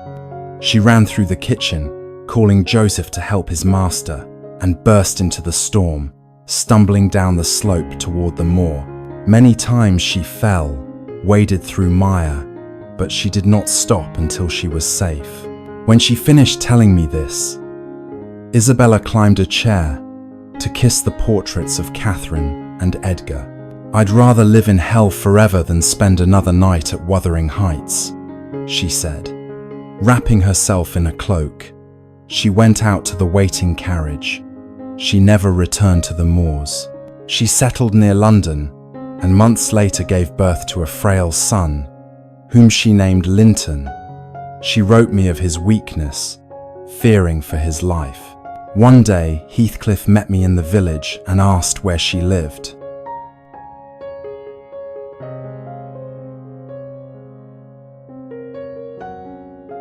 I refused to tell him. "No matter," he said. "I'll learn when I choose. But warn her she must never live with Edgar. I'll not allow it." Through servants' gossip, he soon discovered her address and her child's birth. Yet he did not seek her, perhaps out of hatred. Still, whenever we met, he questioned me about the boy. On hearing his name, he gave a cruel smile. "She named him Linton to spite me, did she not? She wants me to hate the child. I doubt she wanted you to know of him at all," I replied. "I'll have him when I choose," he answered darkly. Not long after, a doctor rode to Thrushcross Grange with news Hindley Earnshaw was dead. Shocked, I determined to visit the Heights and see for myself. I urged Edgar to act as guardian for Hareton, his nephew by marriage. But sunk in grief for Catherine, he refused, telling me to consult the lawyer. The lawyer, however, would not interfere. "Hareton will be no better than a beggar," he said. "His father died ruined, every acre mortgaged to Heathcliff. Leave the boy to him. Perhaps Heathcliff may show pity." So I went to the Heights. Joseph, mourning his master, welcomed me. Heathcliff, though puzzled by my coming, did not oppose it. "The fool locked me out last night," Heathcliff explained coldly. "Drank himself to death while I waited in the storm. When we broke in this morning, he was gone. I sent for the doctor, but it was too late." Joseph confirmed the tale, though later whispered to me, "He was alive when I left. He was. During the funeral preparations, Heathcliff seemed indifferent, save for a gleam of triumph at the end. Lifting Hareton onto the table, he declared, "Now you're mine, pretty boy. Let's see if this tree grows as twisted as the last, bent by the same wind." The child laughed and stroked his face, not knowing the fate that bound him. I protested, "He belongs with me at the Grange. He is not yours." "Did Edgar say so?" he demanded. "Yes. He ordered me to take him." I lied. "No matter," Heathcliff sneered. "I'd like to keep him. Tell your master that if he takes this child, I'll fetch back my own son from London." That threat silenced me. Hareton remained at the Heights. Thus Heathcliff became master of the house, for Hindley had gambled away every acre into his hands. Hareton, rightful heir, was left with nothing, an orphan in his own home, raised by his father's enemy, ignorant of his stolen inheritance. The 12 years that followed were the happiest of my life. My only troubles were when little Cathy fell ill, but she grew strong and lively, a beam of sunshine in the sombre house. Her father adored her completely, and she in turn loved him with all her heart. Cathy had the dark eyes of the Earnshaws, yet her pale skin, fair hair, and delicate features came from the Lintons. Like her mother, she felt deeply for others, though her affection never became as wild or consuming. She was gentle in speech and manner, though strong-willed and determined to have her own way. Until the age of 13, Cathy had never strayed beyond the grounds of Thrushcross Grange without company, and she knew nothing of Wuthering Heights or of Heathcliff. "Ellen," she would often ask, "when will I be old enough to climb those hills? What lies beyond them? The sea?" "No," I told her, "only more hills just like these." Far in the distance rose the grey cliffs of Penistone Crags. Even when twilight fell over the moor, the sun still shone golden upon their highest peaks. "Why do they stay bright so long when it's dark here already?" Cathy asked. "Because they are higher," I explained. "But you mustn't try to climb them. The rocks are steep and treacherous, and snow lingers there even in summer." Her eyes lit up. "Oh, then you have been there, Ellen. Someday, I will too." She pressed her father about visiting Penistone, and he promised she might when she was older. From then on, she counted the weeks, asking again every few months, "Am I old enough now, Papa?" Each time, Edgar answered gently, "Not yet, my darling, not yet." For the road passed close by Wuthering Heights, and he wished to keep her far from it. Perhaps Cathy would have accepted this. But one summer day, a letter arrived from Edgar's sister, Isabella. She was dying, and begged him to visit and take charge of her frail son, Linton. Edgar left Cathy in my care, strictly forbidding her to leave the Grange grounds, even with me beside her. She seemed content enough, riding her pony through the gardens and fields. Her imagination filled the days with adventures. One morning, she burst into my room. "Ellen, today, I am an Arab merchant. I must cross the desert with my caravan of camels. Please pack plenty of provisions for me, for myself, my horse, and my 3 camels." The camels were her 3 dogs. Laughing, I filled her saddlebags with food, and she rode off, radiant, her laughter ringing out. "Remember, Cathy," I called. "No galloping and come back in time for tea." But tea came, and Cathy did not. Alarmed, I sent the servants to search, but she was nowhere on the grounds. I hurried out myself and met a workman mending a fence. "Have you seen Miss Cathy?" I asked. "Yes," he said. She spoke to me, then jumped her horse over that low fence and rode away at full speed. My heart sank. She had gone toward Penistone Crags. Fearing she might fall and perish, I ran down the road. Passing Wuthering Heights, I spied our dog lying beneath a window there. Breathless, I rushed to the door and knocked furiously until a servant opened. "Ah, you've come for the young lady," Zillah, the maid, said. "She's safe inside." "Is the master here?" I asked anxiously. "No, he's away with Joseph. Come in and rest."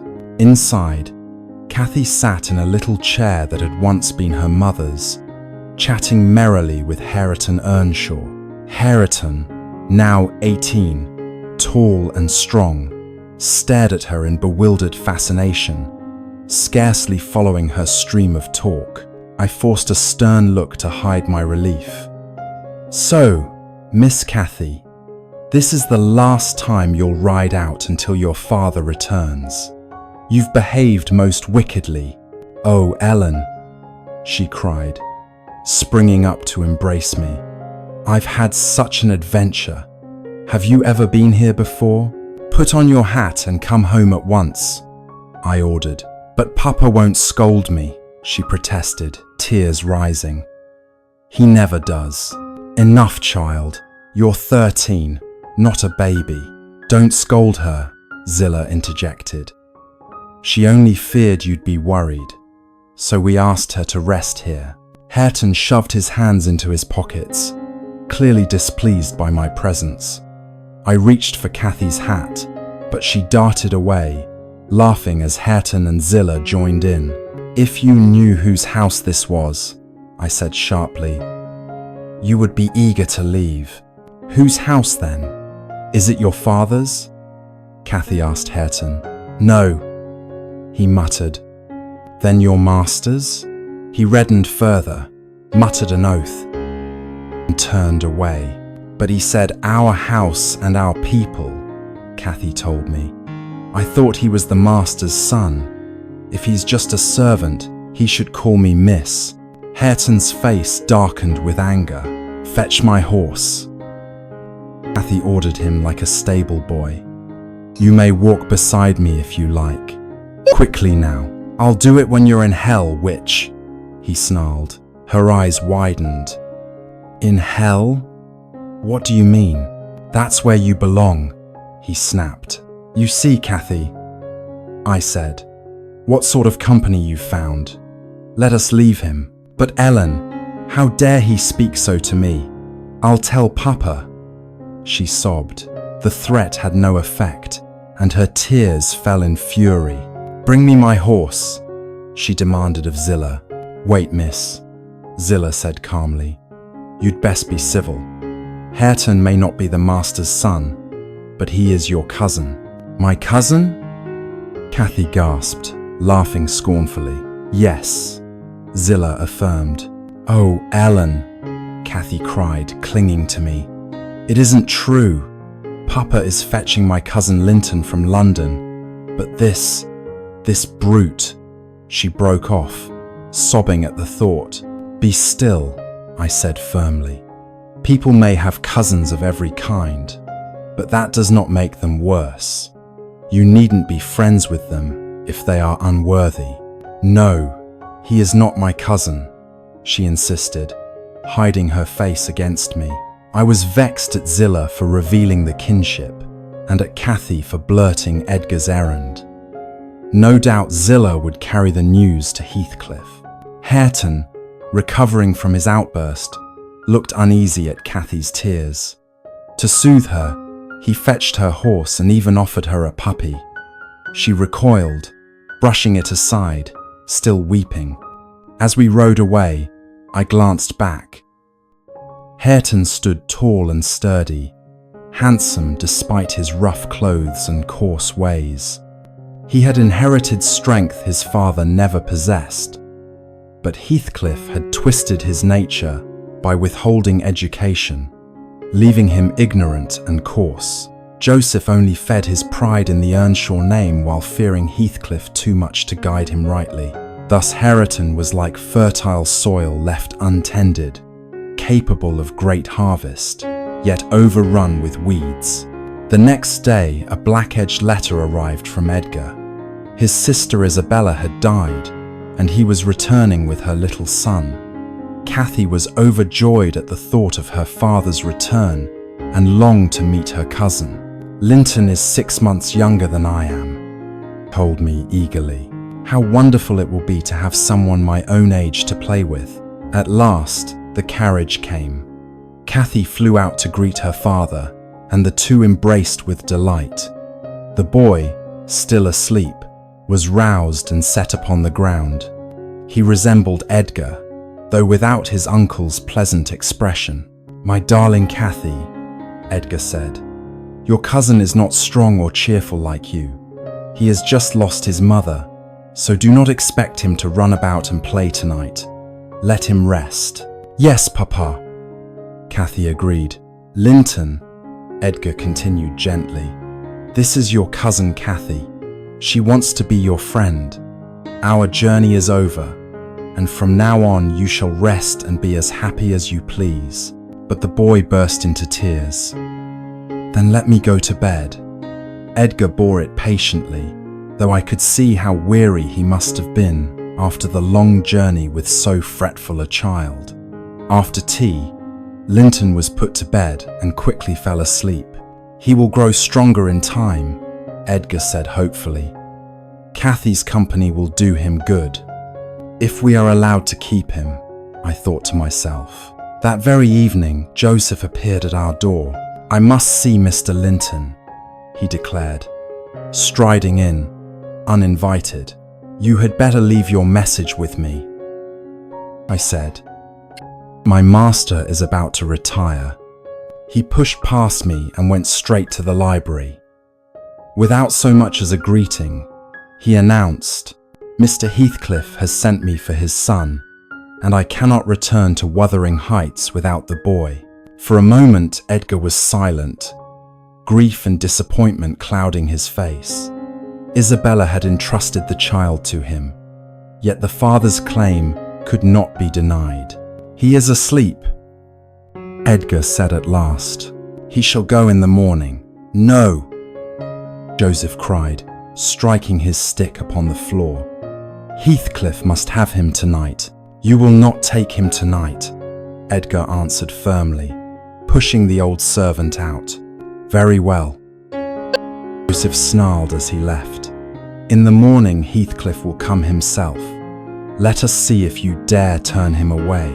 Edgar knew he must avoid such a meeting. At dawn, I was ordered to take the boy to Wuthering Heights. Waking him at 5 and telling him of the journey was no easy task. "You are going to live with your father," I explained. "My father?" he asked in surprise. "Mama never told me I had one. I would rather stay with Uncle Edgar." "Your father lives on the hills nearby," I told him. "When you are stronger, you may visit us. You must try to love him as you loved your mother." "But why did they not live together?" he asked, puzzled. "Your father was busy in the north, while your mother was ill in the south," I replied, evading the truth. Still unsatisfied, he pressed, "Why did Mama never speak of him? She only told me to love Uncle Edgar. How can I love my father when I do not know him?" "All children must love their parents," I said firmly. Perhaps she feared you would pine to be with him.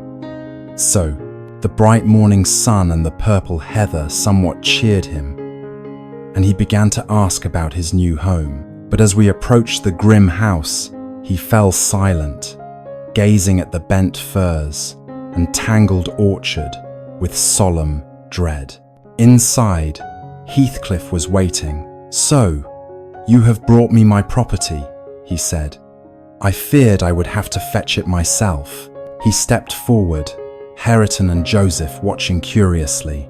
The boy shrank back under his father's piercing stare. Heathcliff laughed harshly. "So delicate. Have they fed you on curds and whey?" Worse than I expected.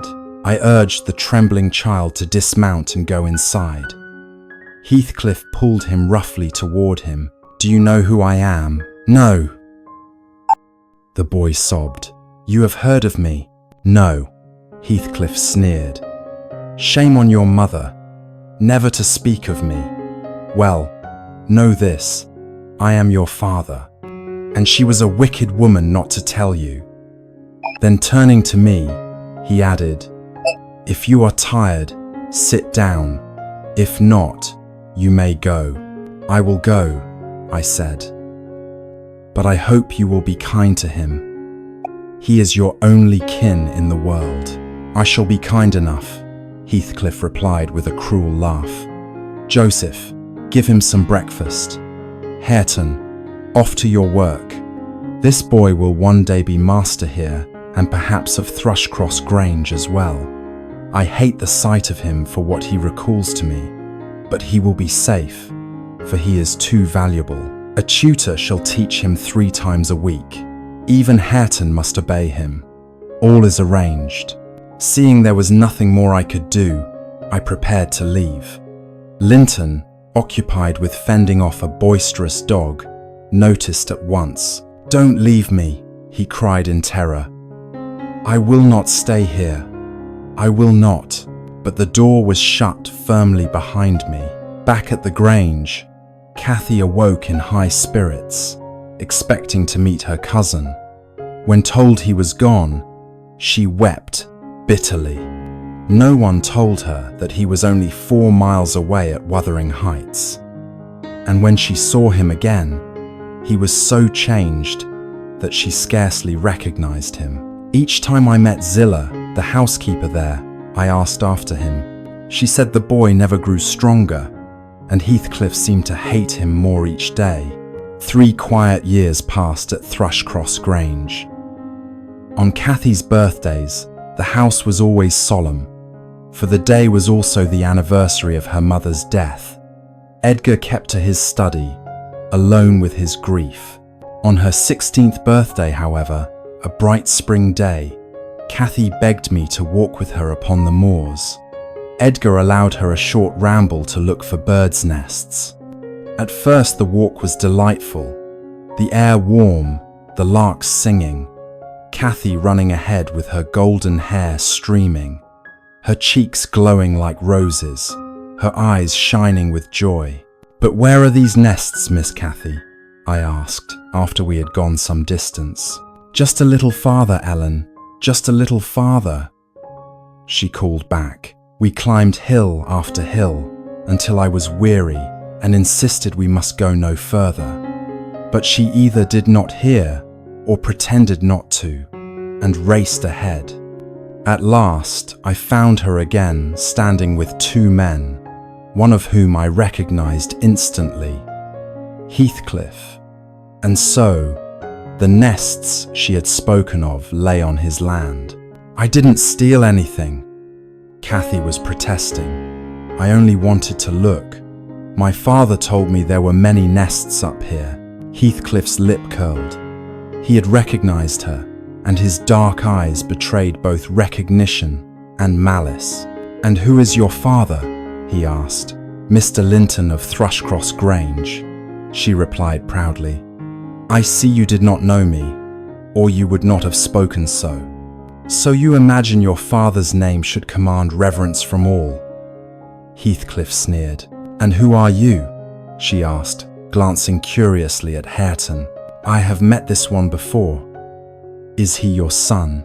Before I could draw her away, Heathcliff answered, brushing me aside. "No, but I have a son. You have met him. Come into my house and rest. You shall be warmly welcomed." "Cathy, you must not," I whispered urgently. You must not go there. Why not? She asked aloud.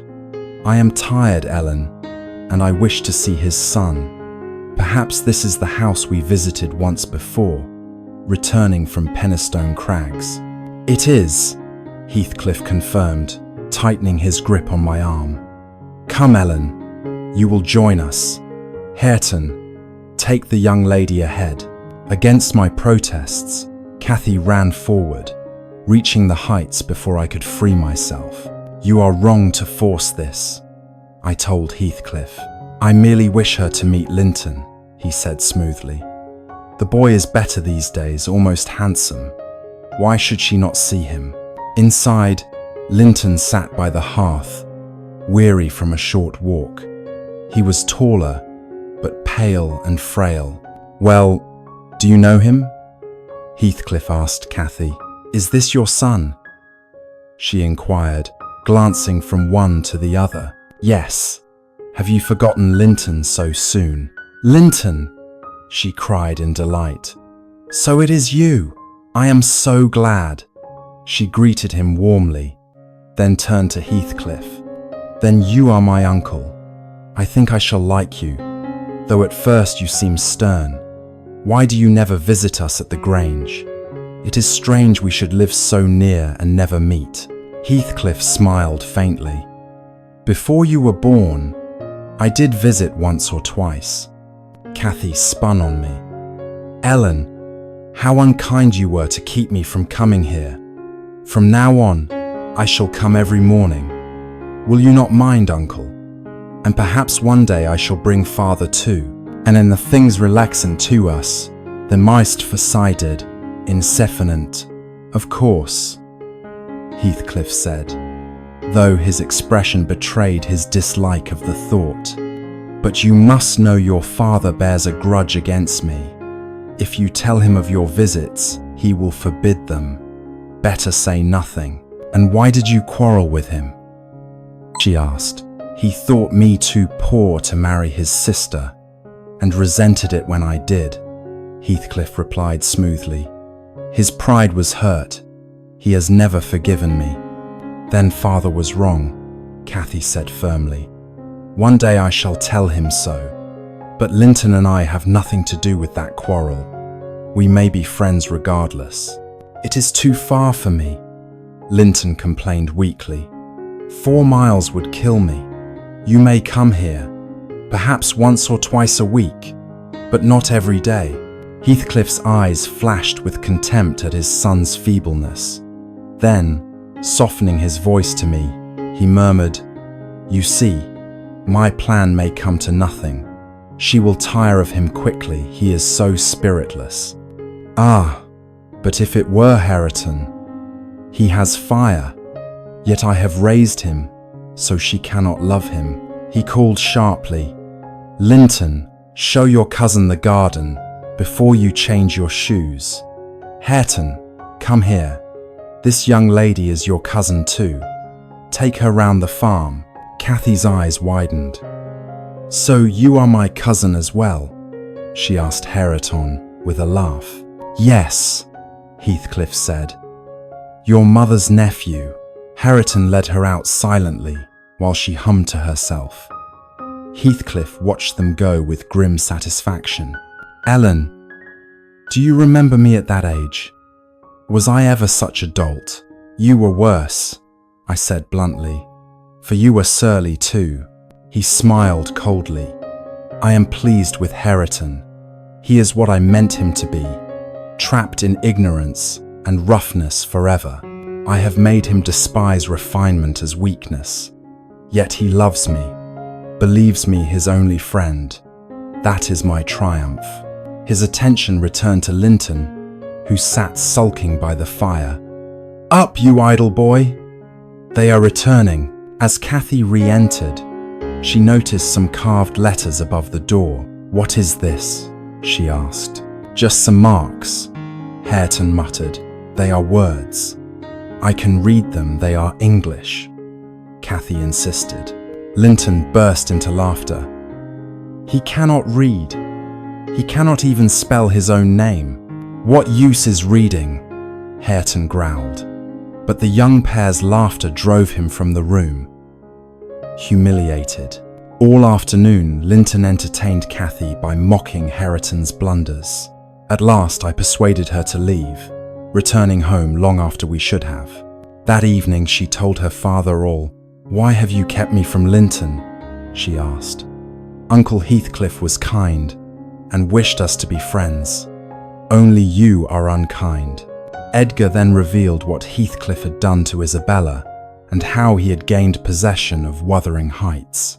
Cathy was shocked that anyone could harbour such vengeance without remorse, and though she argued no further, later that night, I found her weeping in her room. "I am not crying for myself," she said through tears. "I am crying for Linton. He will be so disappointed when I do not come tomorrow. May I not write to explain and send him the books I promised?" "No," I said firmly. "Letters will lead only to more letters. Forget him." But she did not forget. Weeks passed, and I often caught her concealing scraps of paper. One day, when she and Edgar were out, I searched her desk. The drawer that once held her childhood toys was now stuffed with letters, Linton's replies. They had been writing daily. I removed them all and resolved to watch her closely. The next morning, I intercepted the milk boy at the door. We struggled, spilling the milk, but I snatched from his pocket Cathy's latest letter to Linton. When she discovered her drawer empty, she burst into tears. Edgar, hearing her sobs, asked if she was hurt. His gentle voice convinced her he knew nothing. Later, alone with me, she cried, "Oh, Ellen, you took my letters. Give them back. I promise I will never write again." "You should be ashamed," I said. "I ought to show them to your father." "No, please," she begged. "I swear I will stop." Reluctantly, I agreed not to tell Edgar, but insisted the letters be burned. One by one, they turned to ash in the grate. I sent a note to Wuthering Heights, warning Linton to write no more. From that day forward, the milk boy's pocket held nothing but milk. That autumn, Mr. Linton fell gravely ill with a chill and was confined indoors for many weeks. Since her secret correspondence with Linton Heathcliff had been cut short, Cathy had grown subdued, and now her only concern was her father's health. "I do not care about anything in the world except Papa's well-being," she told me one day as we walked in the garden, "and I will never do or say anything that could trouble him." As we spoke, we came to a small door in the wall that opened onto the road. Cathy climbed up and sat astride the wall, stretching to pick some red berries. Her hat fell to the road below. She slipped down to retrieve it, only to find she could not climb back. "Ellen," she laughed. "You must fetch the key. I cannot get up again." "I have my keys here," I replied. "Perhaps one will fit. If not, I shall fetch another." While I fumbled with the heavy locks, Cathy danced and skipped on the road outside. None of the keys would turn, and I was about to run back for another when I heard a horse galloping swiftly toward us. "Who is that?" I whispered. "Can you open it, Ellen?" Cathy whispered back, suddenly anxious. "Ah, Miss Linton," came a deep voice. "I am fortunate to find you. I have something to say." "I will not speak to you, Mr. Heathcliff," Cathy answered. "I know you are cruel and that you hate both Papa and me." "That is not the matter," he replied. "I wish to speak of my son. Why have you ceased writing to him? You may have treated it as a childish game, but Linton did not. He is in earnest, desperately so. He loves you, and you are breaking his heart. If you refuse him, he will not live till summer." "What lies!" I exclaimed from behind the gate. "Cathy, do not believe him. I will break this lock and have you safe inside in a moment." Heathcliff muttered something, then added, "I will be away all week. Come and see him, Cathy. Only you can save him." At last, I forced the lock and drew Cathy back indoors. "On my word, the boy is dying," Heathcliff said gravely. "Grief hastens his death. Ellen, surely your master would not object to his daughter visiting her cousin when I am absent." I seized Cathy's hand and hurried her away, though she looked back at him anxiously. His face was stern and gave no hint of trickery. That afternoon she was quiet, until at last she burst out, "Perhaps you are right, Ellen, but I cannot rest without knowing the truth. I must see Linton if only to explain that I did not cease writing out of my own will, and to assure him I shall never change." The next morning, she persuaded me to accompany her to the Heights. Linton lay in a large chair by the fire, coughing violently, pale and wasted. "Is it you, Miss Linton?" he asked faintly when Cathy entered. "Father said you would come. Please shut the door, it is cold." "Ellen, ask the servants for coal. Are you not glad to see me?" Cathy cried, trying to sound cheerful. "Why did you not come before?" he demanded. "I wrote such long letters, I made myself ill with them. But are you glad now?" she insisted. "Yes," he admitted. "I was miserable when you did not come. Father told me it was my fault. He said I was useless, and that you despised me. You do not despise me, do you?" "No," she answered earnestly. "After Papa and Ellen, I love you best of all. I wish you were my brother. Father says if you were my wife, you would love me more than even your father." Linton said. "No, never more than Papa, and people may grow to hate their wives," Cathy replied. "They do not," he argued. "They do. Look how your father hated my Aunt Isabella." "You are wrong," he snapped. "Papa told me so, and he never lies." "My father despises your father," Linton retorted. "He says he is worthless. Then your father is cruel." "My aunt left him because he was cruel." "Then I shall tell you something," Linton cried shrilly. "Your mother hated your father." "No," Cathy cried. "She loved my father," he added triumphantly. "Oh, I hate you," she exclaimed. "She loved him. She did," he repeated, leaning back to relish her anguish.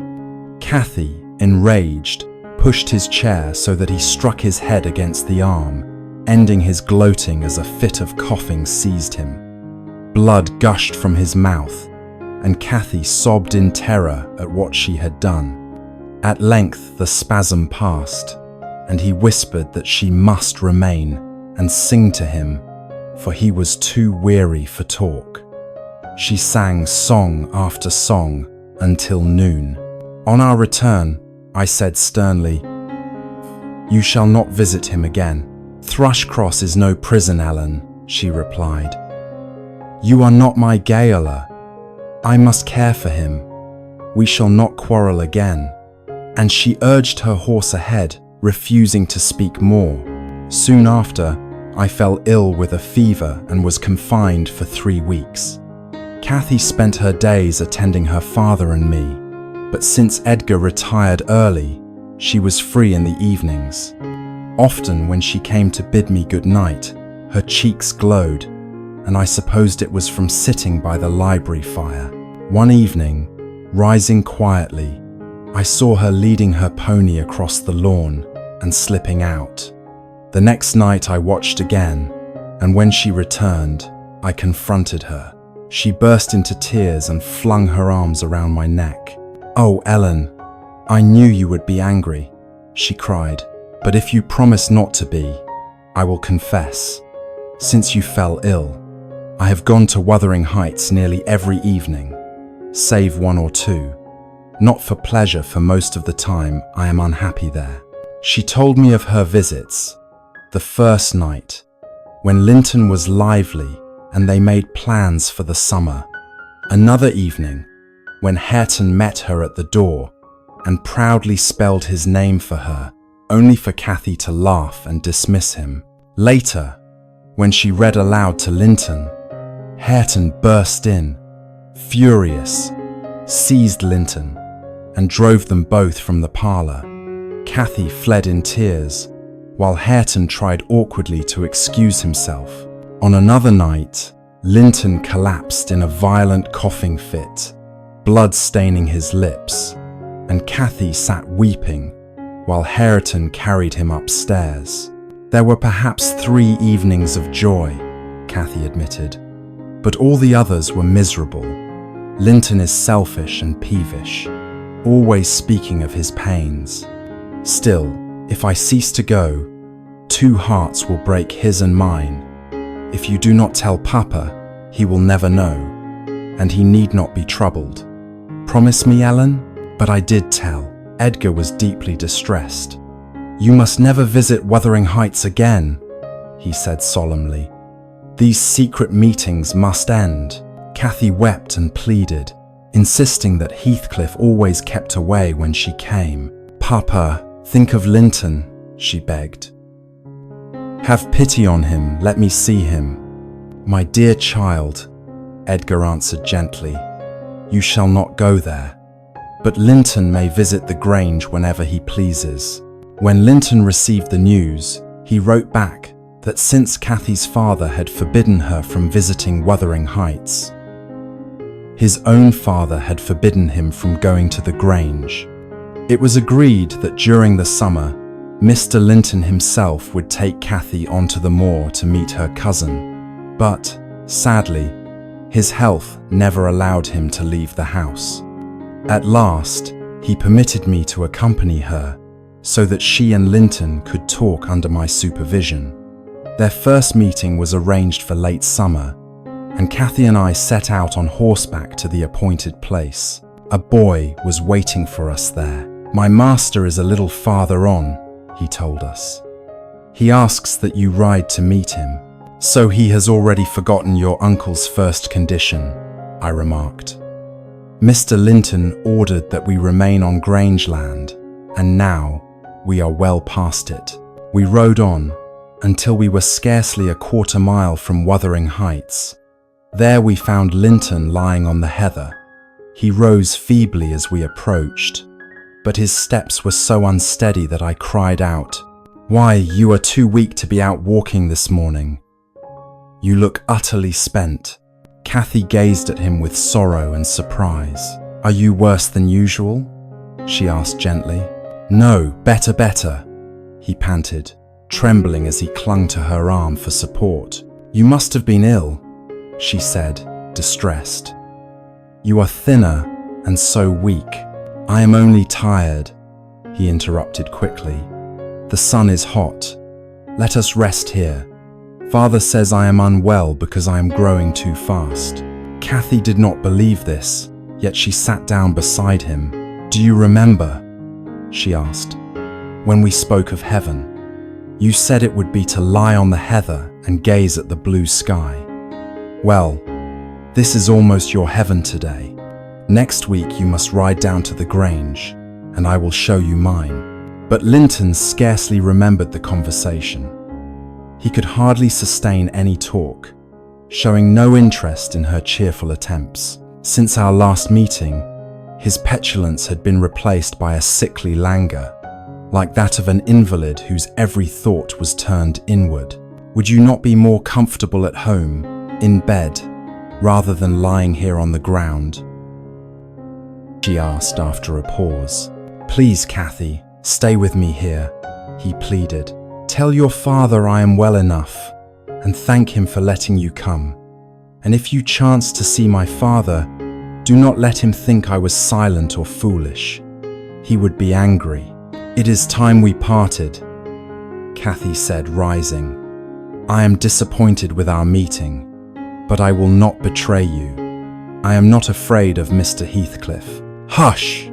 whispered Linton, clutching her arm. "Hush! He is coming." She pulled free, sprang onto her horse, and called back, "I shall return next Thursday. Farewell." But Linton scarcely noticed her departure, his eyes fixed in dread upon his father approaching. A week dragged by. Mr. Edgar Linton grew weaker each day, and Cathy at last understood that he could not live much longer. On the Thursday, she had promised to meet her cousin again. She said nothing to him, but I reminded him of the plan, thinking that fresh air might benefit her. He consented, comforting himself with the hope that if Cathy loved Linton, she would not be wholly desolate after his death. Poor gentleman, he never guessed how frail the boy had become. It was a brilliant August afternoon when Cathy and I rode once more to the meeting place. Linton was there again, but this time strangely agitated, his liveliness springing not from joy but from fear. "You are late," he said anxiously. "Your father is ill, is he not? I feared you would not come." Cathy, startled, answered sharply, "Why did you summon me then, when my father lies sick? If you did not wish to see me, why not send word? I would have stayed with him." "For heaven's sake, do not be angry," Linton begged. "I know I am weak and cowardly, but do not despise me." "You are foolish," she said indignantly. "Look at you, trembling as if I meant to strike you. Let me go. Ellen, tell him how shameful this is, groveling on the ground like some reptile.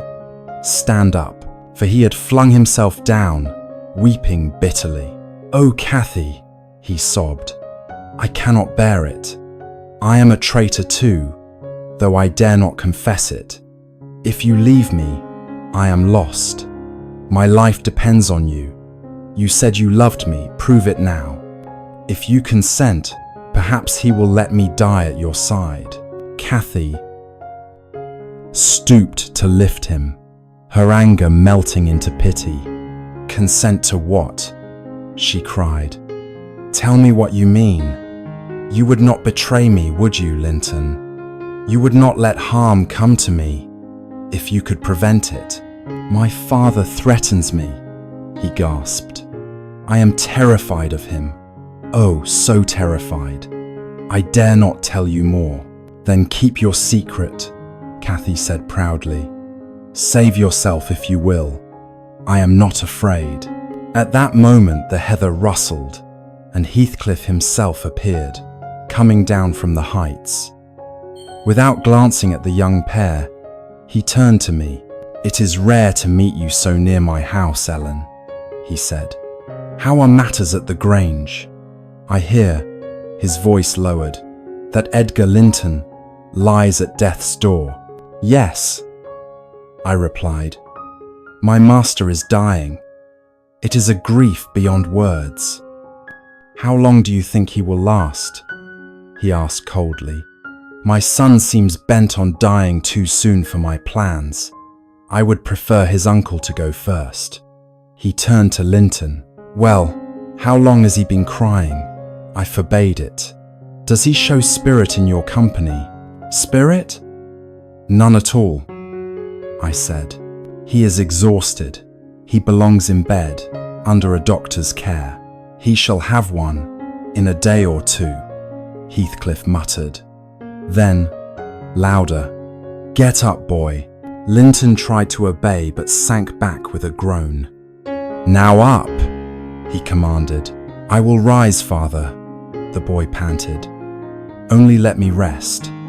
I have obeyed you, and Cathy will say I was cheerful." Heathcliff thrust him toward us.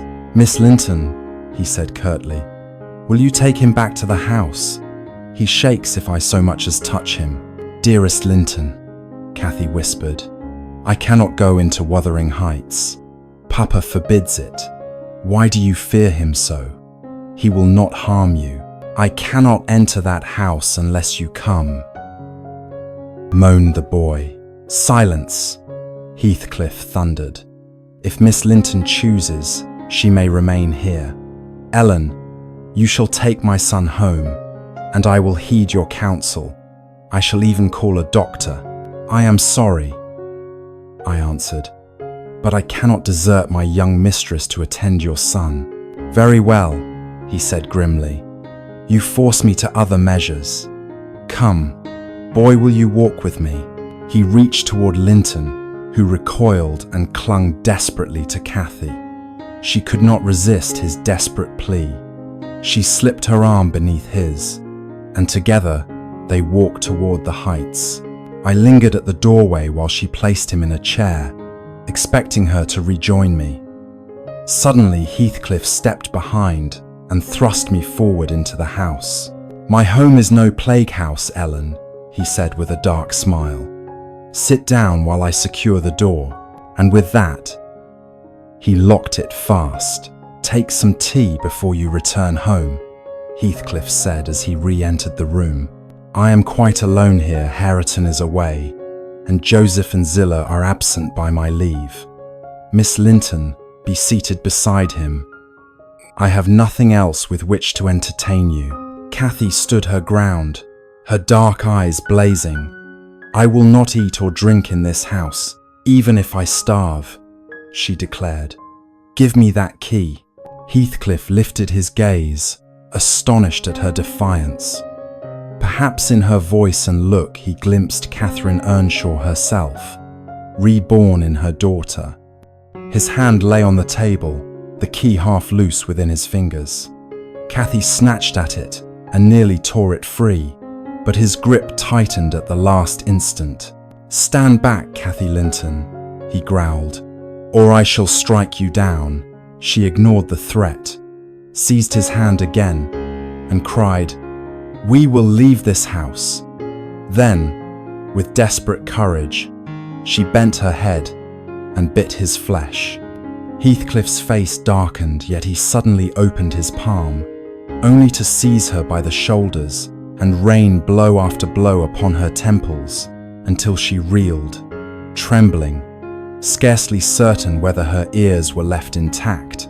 You see, Ellen, he sneered, stooping to reclaim the fallen key. I know how to punish children. Tomorrow, I shall be her father, and within minutes the only father she has left. Should she defy me again, I will thrash her daily.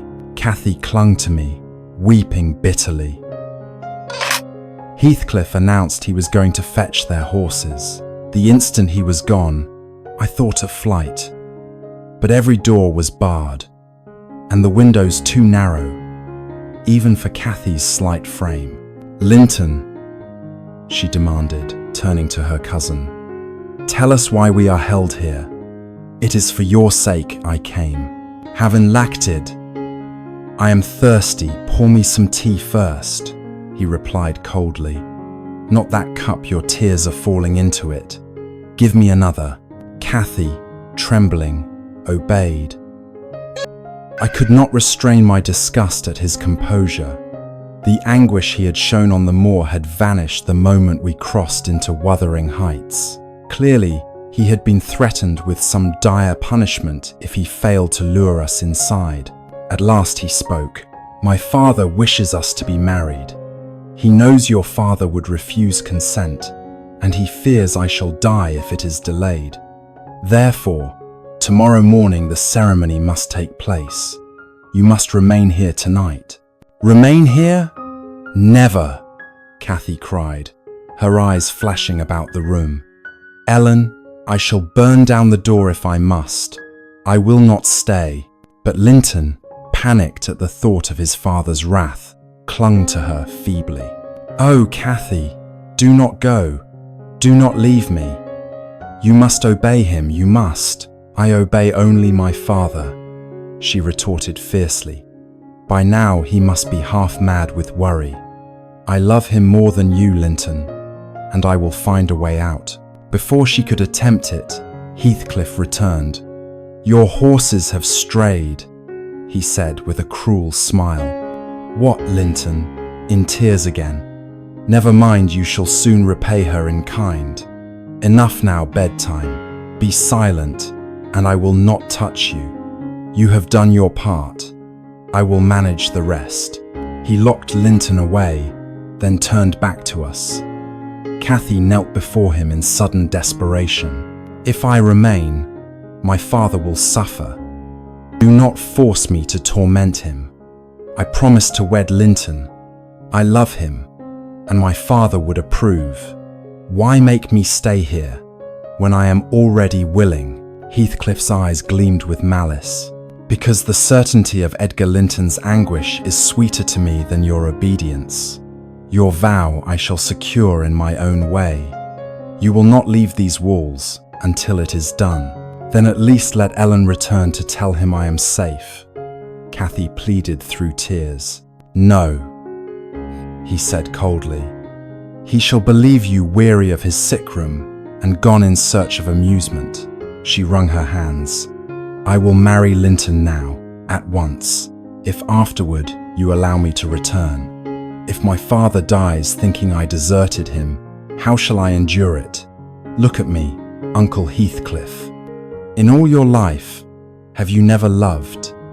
Have you no pity? Ah, loose me, or I'll strike you dead where you kneel," he roared, thrusting her away. Then, outside, the sound of voices broke the silence. Heathcliff darted out. A few moments later he returned, saying, "3 of the Grange servants came searching. You should have called from the window. Your chance is lost." We wept bitterly, but he left us locked away. At 9 o'clock, he drove us upstairs into Zilla's chamber and secured the door. The window was too small even for Cathy to squeeze through.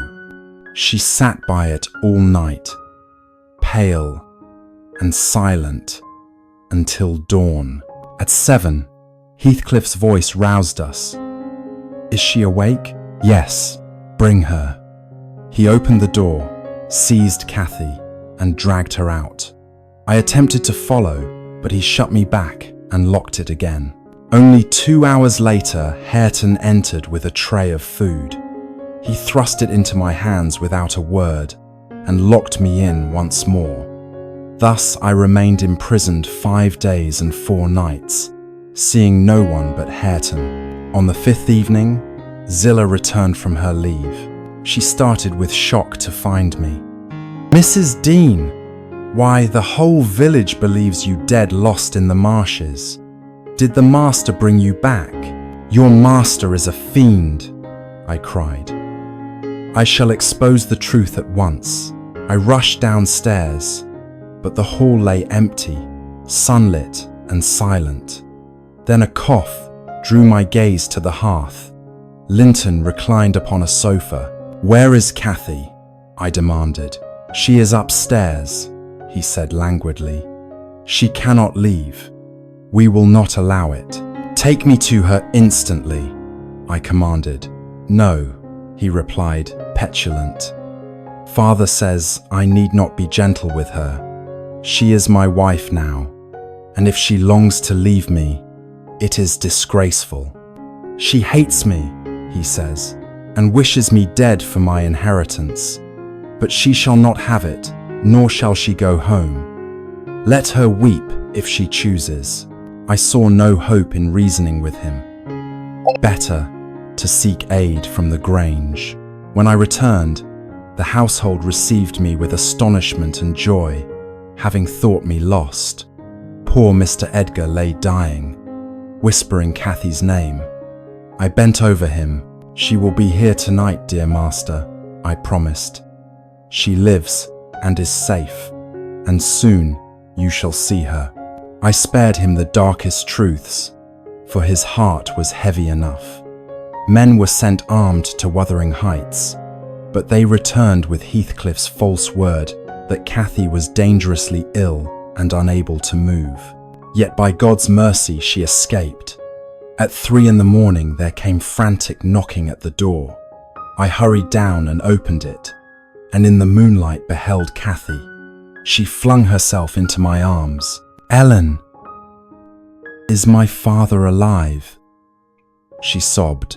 "He is," I answered. "Thanks be to heaven, you are safe with us again." Though breathless, she rushed to his chamber.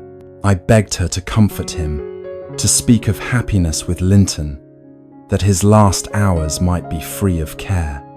She obeyed, kneeling beside him, as he gazed upon her with unutterable joy. "I go to meet your mother, my darling child," he whispered faintly.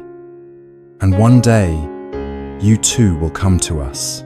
His eyes lingered upon her face until they grew dim, and gently, without a sigh, Edgar Linton departed this world. Cathy sat motionless, dry-eyed, stunned by grief too deep for tears. Not until the afternoon did she at last collapse into exhausted sleep, but the peace of Thrushcross Grange would not remain hers. That evening, Mr. Green, the lawyer, arrived, declaring that Heathcliff, as guardian of the heir young Linton, Heathcliff had given him instructions.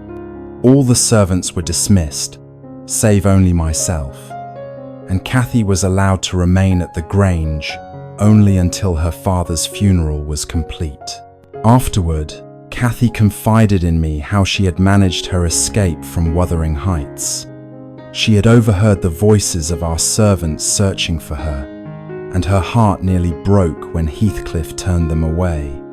At last, though still trembling with despair, she persuaded Linton to help her. Fearing his father's absence might be short, the boy found the key and unlocked the door. That night, when the house had grown utterly still, Cathy slipped into the darkness and fled across the moor until she reached the Grange. The evening after Mr. Edgar's funeral, Cathy and I sat in the library, wondering what fate awaited her. She dared to hope she might remain at the Grange, that perhaps Linton could be allowed to join her here, with me as their guardian. That thought gave her comfort. Yet before we had spoken long, a servant rushed in. "Heathcliff is coming," he cried. "Shall I bar the door?" It was too late. Heathcliff had no need of knocking. He considered the Grange his son's property, and thus his own. He strode directly into the library, closing the door behind him. Cathy rose as though to run, but he seized her arm. "Stand still," he barked.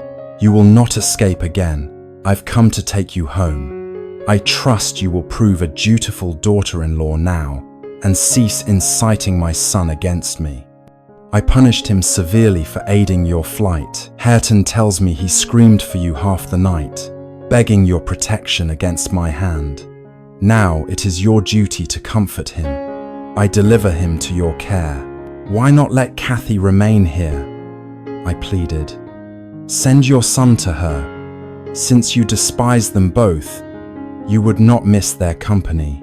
"I shall let this house," he replied coldly, "but my children shall remain about me. The girl will owe me her keep, for once Linton is gone, she shall not live in idleness. Quick now, prepare yourself." "I will go," Cathy said with spirit. "Linton is the only soul I love, and you shall never make us hate one another. I defy you to insult him in my presence, and I defy you to make me afraid." Heathcliff's lip curled. "You think yourself brave? I care nothing for you. It is not I who will make him hateful to you, but his own nature.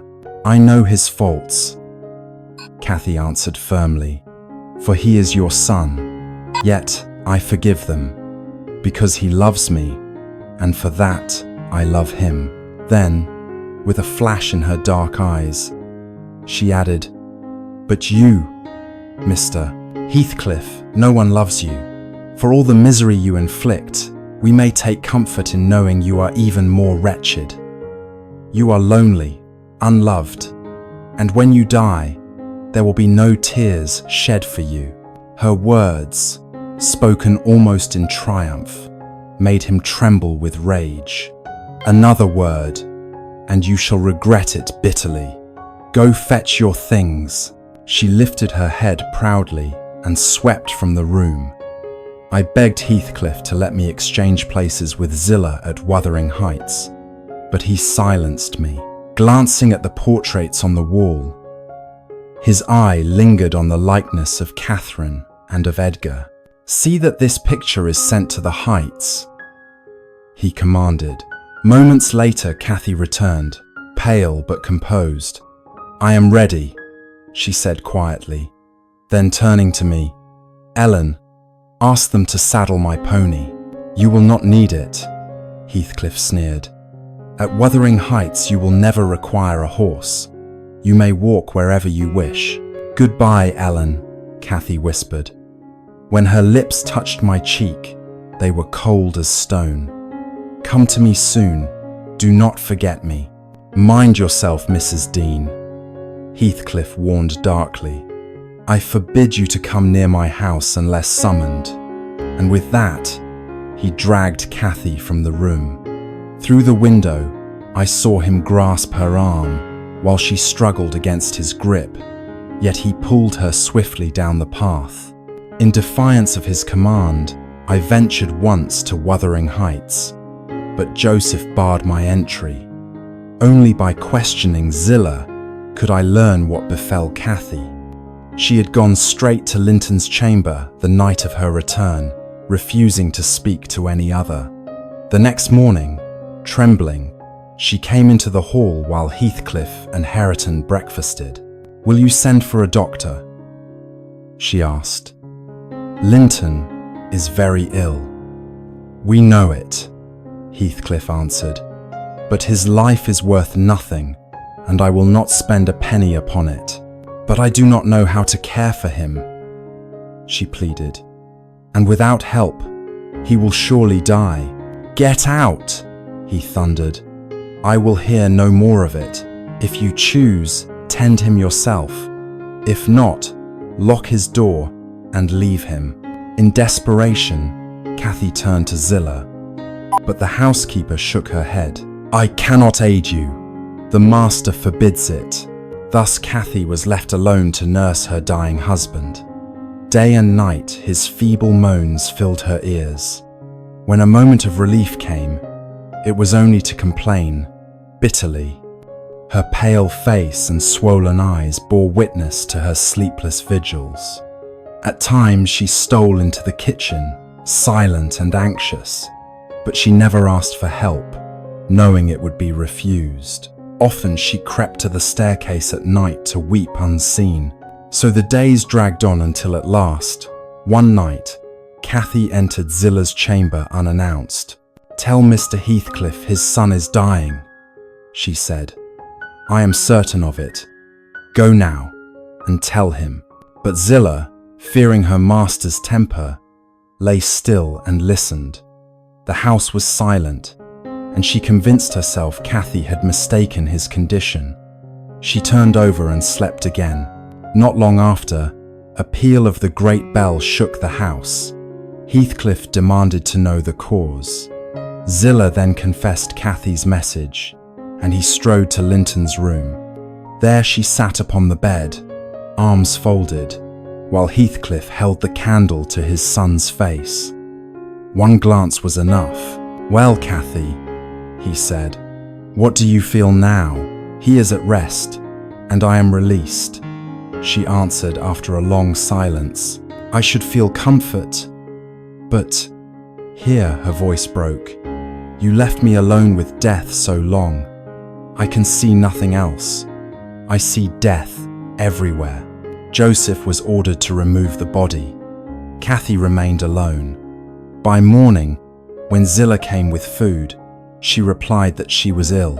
"Then let her be," Heathcliff said coldly when told. "Take her what she requires. If she improves, tell me." 2 weeks she stayed in her chamber. Only once did Heathcliff visit, to thrust before her Linton's will, signed after her brief flight to her dying father. By it, every possession of Linton's and every estate or fortune once belonging to Cathy was left entirely to Heathcliff. She was now utterly friendless and penniless, dependent upon him alone. As winter deepened, Cathy was forced at last to leave her cold chamber for the fireside. Hareton had tidied himself, put away his guns, and even ventured to draw up a chair for her. She replied only, "I have been frozen for more than a month," and let her eyes wander towards some books upon the cupboard. She tried to reach them, failed, and at last, Hareton, blushing, fetched one for her. She did not thank him, yet he seemed content that she accepted his help. He hovered near, pointing at pictures on the page, until, fascinated by the rich fall of her hair, he touched it softly, like a child stroking a bird. She sprang up in fury. "How dare you touch me? Keep away, or I'll go upstairs." Ashamed, he slunk back to his chair, and silence fell. Half an hour later, he whispered to Zillah, "Ask her to read aloud," but Cathy turned on them both with scorn. "I need no kindness from any of you. When I would have given my life for a single kind word, you all turned away. Do not think I come down to amuse you. I am here only for the fire. What else could I have done?" Hareton protested. "I did not speak to you," she retorted. "I never needed such as you. I begged Mr. Heathcliff to let me help you many times," he insisted. "Be silent," she snapped. "I would rather hear nothing than your coarse voice." Hareton, stung beyond endurance, seized his gun and went out muttering. From then on, Cathy passed her days in cold disdain, her tongue sharpened against all, even Heathcliff himself. How changed was her life from the sheltered happiness of her childhood at the Grange, where she had been cherished and adored. More than once I dreamed of leaving service and taking Cathy to live with me in some humble cottage. But I knew Heathcliff would never release her. Her only chance of freedom, I thought, must come through another marriage. Yet who was there to save her? At this point, Mrs. Dean's tale concluded. She had poured it forth to me over many weeks. Now, grown stronger and weary of my winter confinement at the Grange, I resolved to ride to Wuthering Heights myself. A season of solitude had been more than enough. I wished to face Heathcliff and tell him he must seek another tenant, for I intended soon to return to London. It was on a frosty, still morning, filled with quiet sunshine, that I set out once more toward Wuthering Heights. As I was preparing to leave the Grange, Ellen Dean ran out from the house and entrusted me with a letter for her young mistress. When I reached the Heights, the garden gate was locked, as always. Hearing me rattle it and call out, Hareton came forward from his work in the yard. He unfastened the gate and told me that Heathcliff was away, though he would return by noon. I said I would wait. So Hareton laid aside his tools and walked in with me, a guard dog more than a master of the place. Cathy was inside, preparing some vegetables. She looked sullen, far less lively than when I had last seen her. My greeting drew no reply. I began to doubt Mrs. Dean's assurances of her gentleness. Hareton told her to carry her work into the kitchen, but she pushed it aside and said curtly, "You take it," then went to sit at the window. I followed, as if to look out at the garden, and quickly slipped Ellen's letter into her lap. Cathy brushed it aside and asked sharply, "What is this?" On hearing it was from Mrs. Dean, she bent to pick it up, but too late. Hareton had reached it first. He stuffed it into his pocket, saying Heathcliff must see it before she did. Cathy turned her face away and silently wept. After a struggle with his own feelings, Hareton suddenly drew the letter back out and flung it roughly onto the floor beside her. She seized it eagerly, read, and then asked me questions about her old home. Gazing out toward the distant hills, she spoke as though to herself, rather than to us. "If only I could ride my pony across there. Oh, I am weary of it all. So weary. She leaned her lovely head against the window frame, half sighing, half yawning, lost in gloom, while we watched her in silence. "Mrs. Heathcliff," I said at last, "my housekeeper speaks of you constantly, never tired of your name. She would be much disappointed if I returned saying you had received her letter, yet gave no reply." "Tell her," Cathy answered, "that I long to write back, but I have neither pen nor paper, not even a single book to tear a page from." "No books?" I cried. "How can you exist without books? At the Grange I have a whole library, and yet I still sometimes find life dull. Without one volume, I would despair entirely." "I read constantly when I still had them," Cathy said, "but Heathcliff destroyed the lot. For weeks, I have not seen a single book. Once, Hareton, I found a secret hoard of my old companions in your room volumes I had taken for Linton before. You seized them like a magpie stealing silver spoons, not for use, but simply for the pleasure of taking. They were mine." Hareton reddened at her accusation. "I am sure Hareton longs to learn," I interposed. "In a few years, he may be as clever and well-read as any. But by then," Cathy retorted, "I shall have grown stupid. I hear him stumbling over his lessons every day, blundering through the simplest words. The poor fellow, flushed with anger and shame, mocked for his ignorance, and scorned even for his attempts to overcome it. I do not wish him to stop learning," Cathy added, "but he had no right to steal what was mine. I will not have my books spoiled by his clumsy hands." Without a word, Hareton strode out, then returned, with 6 volumes in his arms. "There, take them," he cried, hurling them into her lap. "I want no more of them, never to see or hear of them again." Cathy opened one, mimicked a child's stumbling attempt at reading, then burst into laughter and tossed it down. She repeated the cruel game with another, mocking his efforts until, unable to endure it further, Hareton struck her sharply across the face. Gathering up the books, he flung them into the fire, then stormed out. Almost at once Heathcliff entered. I saw upon his face a restless, troubled look that I had not observed before, and he seemed thinner. Cathy slipped away into the kitchen as soon as she saw him. "I am glad to see you recovered," he said in answer to my greeting.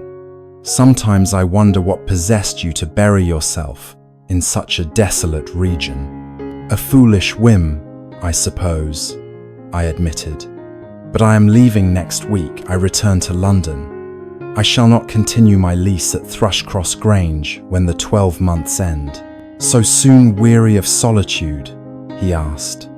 "But if you came hoping to escape your rent, you waste your time. I always collect what is owed me." "I had no such thought," I replied, annoyed. "If you wish, I will pay you at once." No, he said carelessly. "I am in no haste." Then he sat to dine with us. A guest who may never return deserves a civil meal. "Cathy," he called, "bring in the things." She entered with a tray, but he leaned toward her and muttered, "You may eat with Joseph in the kitchen until our visitor departs." She obeyed without protest. Our supper was a silent, joyless affair. Both Heathcliff and Hareton kept mute. I left early, without seeing Cathy again. 8 months later, in September of 1802, as I rode north on a tour, I found myself but 15 miles from Gimmerton. I resolved to spend the night at Thrushcross Grange, which I was still paying rent for, and to call at Wuthering Heights to settle my affairs. Leaving my horse in the village, I walked down into the valley. The church looked even more desolate than in my memory, the graveyard lonelier still. At the Grange, my knock brought no answer. Around the back, I met an old woman who told me she now kept the house, for Mrs. Dean had moved to Wuthering Heights. I ordered her to prepare a meal and room, then set off across the moor. Behind me, the sun set in crimson glory.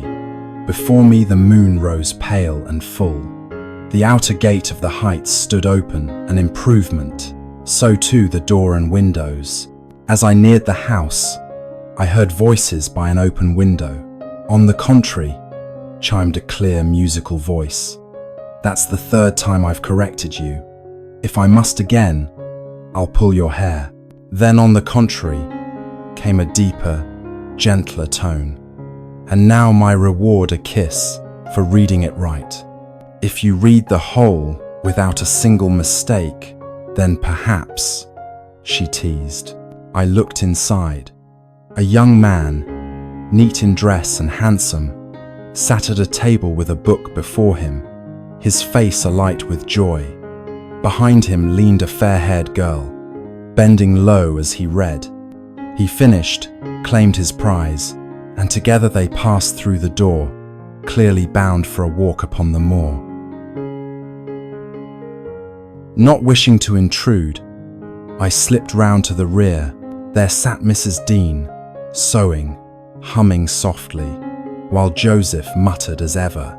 "Bless me, Mr. Lockwood," Ellen cried, springing up. "The Grange has been locked fast these many months.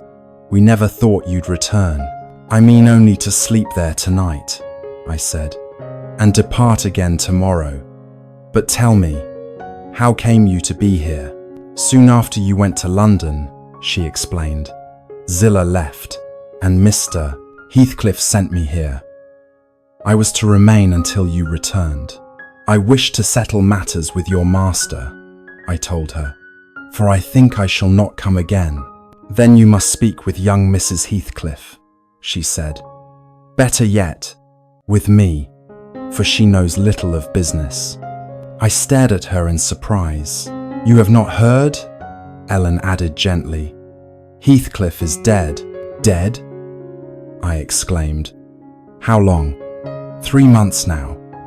"Sit, and I will tell you all from the beginning. 2 weeks after you left the Grange, Mr. Lockwood," Ellen Dean began, "I was sent up to Wuthering Heights. I went gladly, for I longed to help young Cathy, but I confess I was shocked and saddened at the change I found in her. The brightness and beauty that once shone so freely seemed all but dimmed. Heathcliff told me plainly that he was weary of her presence. She was to stay chiefly with me so that he need see her only at meals. Cathy was relieved by this arrangement. I had managed to smuggle in a few books from the Grange, and at first all seemed tolerable. But soon the girl grew restless. Spring came, and she longed more than ever to wander the open moors. Yet she was forbidden to leave the garden. Worse still, I could not be with her always, having housework to do, and she complained of loneliness. Rather than sit alone, she sometimes sought Joseph in the kitchen. Even to quarrel with him was better than solitude. And whenever Heathcliff desired the parlour to himself, Hareton too was driven into the kitchen. At first, Cathy fled the moment she saw Hareton enter. Later, her behaviour shifted. She would tease him, mock him, pester him, until he could find no peace. She scolded him for idling by the fire every evening, staring into the flames until sleep overcame him. "I know why Hareton never speaks in the kitchen," she told me one night. "He is afraid of my ridicule. Do you know what he once did? He began to learn his letters, but when I laughed at him, he burned his books." "Is he not a fool?" "You are mischievous indeed," I said. "Perhaps so," she admitted, "but I never thought him so foolish. Hareton, if I gave you a book now, would you take it? Let us try." She placed her volume into his hands. He flung it aside, muttering that, if she did not hold her tongue, he would wring her neck. "Very well then," she said, setting it upon the table. "I shall leave it there and go to bed." The next morning she was dismayed when I told her he had not touched it. I could see she regretted her cruelty, for she feared she had crushed whatever courage he had to learn. Her quick mind turned to ways of repairing the harm. Not long after, an accident occurred. A gun misfired, and Hareton was slightly injured, forced to rest from his outdoor work. Heathcliff seemed glad enough to be left alone, so the young man often sat with us in the kitchen. Cathy would read aloud while I worked, pausing at exciting passages and leaving her books lying about. Still, Hareton remained stubborn, never once lifting one to his eyes. One afternoon, after exhausting every playful device to draw his attention, she spoke plainly. "Hareton, I see now I am glad you are my cousin. I would like us to be friends, if only you were not so surly and rough." He gave no answer. "Hareton, do you hear me?" she pressed. "Away with you," he growled.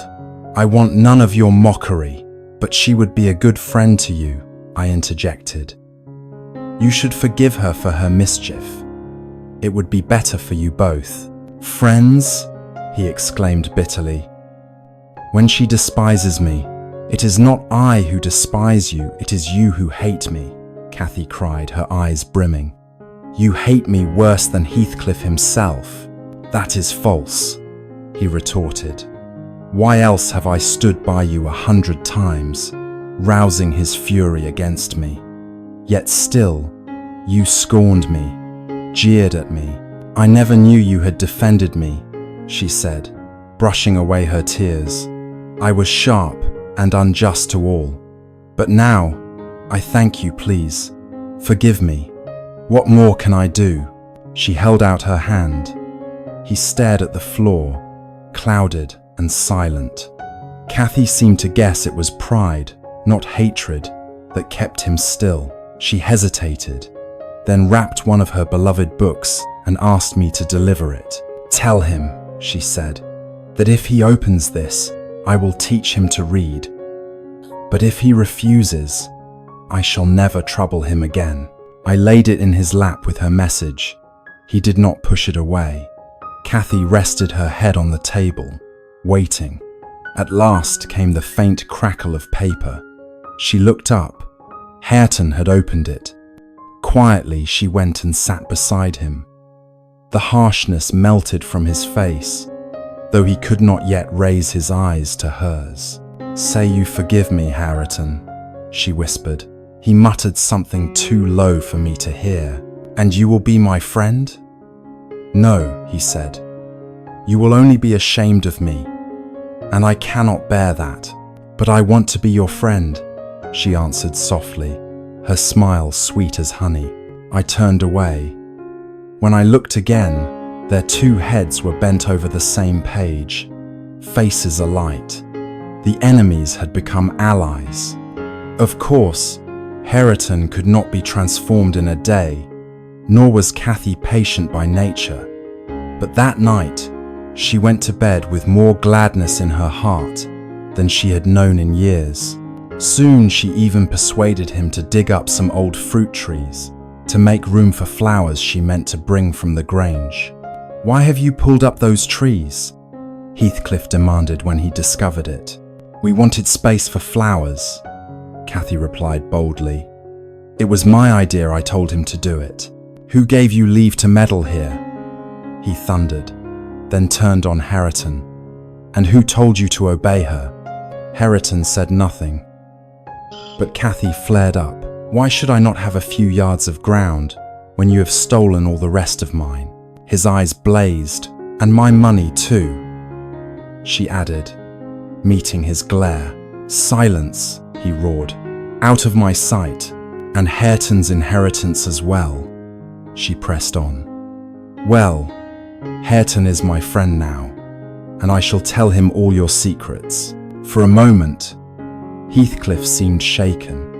His face went pale, twisted with hate. "If you strike me, Hareton will strike you back," she said fearlessly. Best sit down. If Hareton does not cast you out this instant, Heathcliff snarled, I'll kill him and damn his soul. Out with her.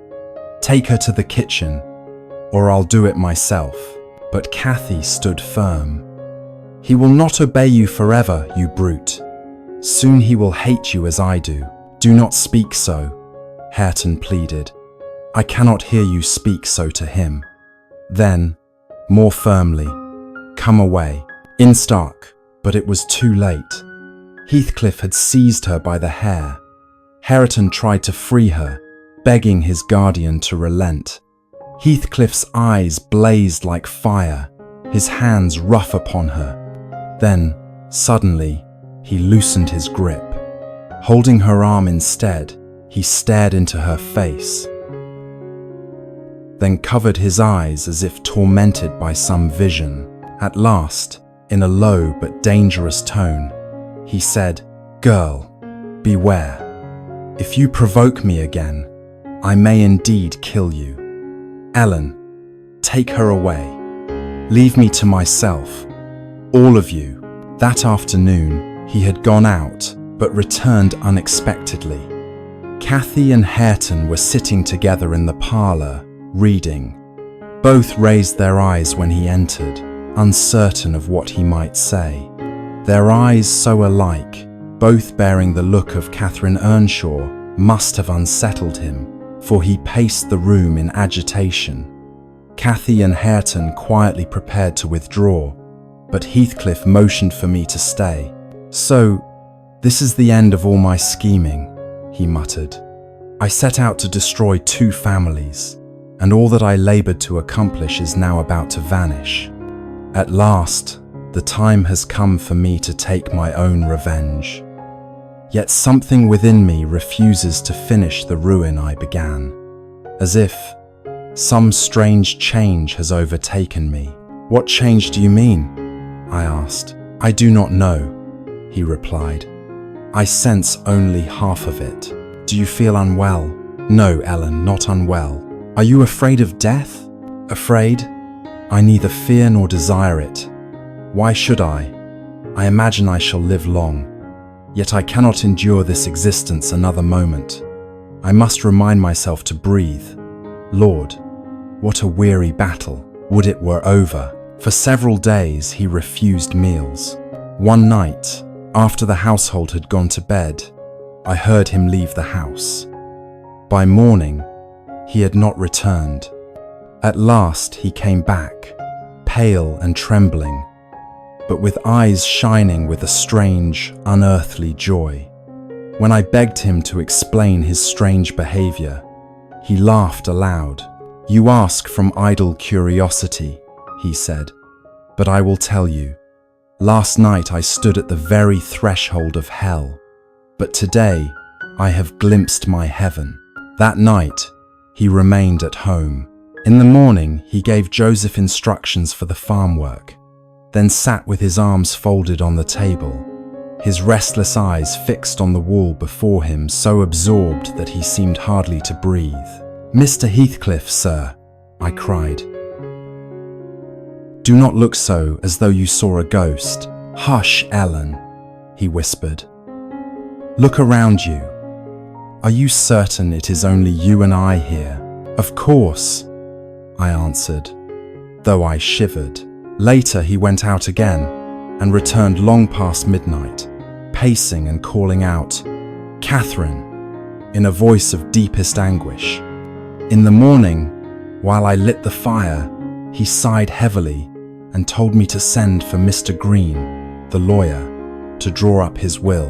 There is no need to rush such matters, I said gently. You will live long enough to repent of your injustices. For now, you need only eat and rest. My lack of sleep and food is not of my choosing, he answered. And repent. I have committed no injustice. I have nothing to regret. I am too happy, though not happy enough. Happy, I exclaimed. Strange word for you, sir. May I give you advice for greater happiness? What advice? He asked. Since boyhood, You have lived only for yourself. Do you not see how hard it will be to reach heaven if you do not change?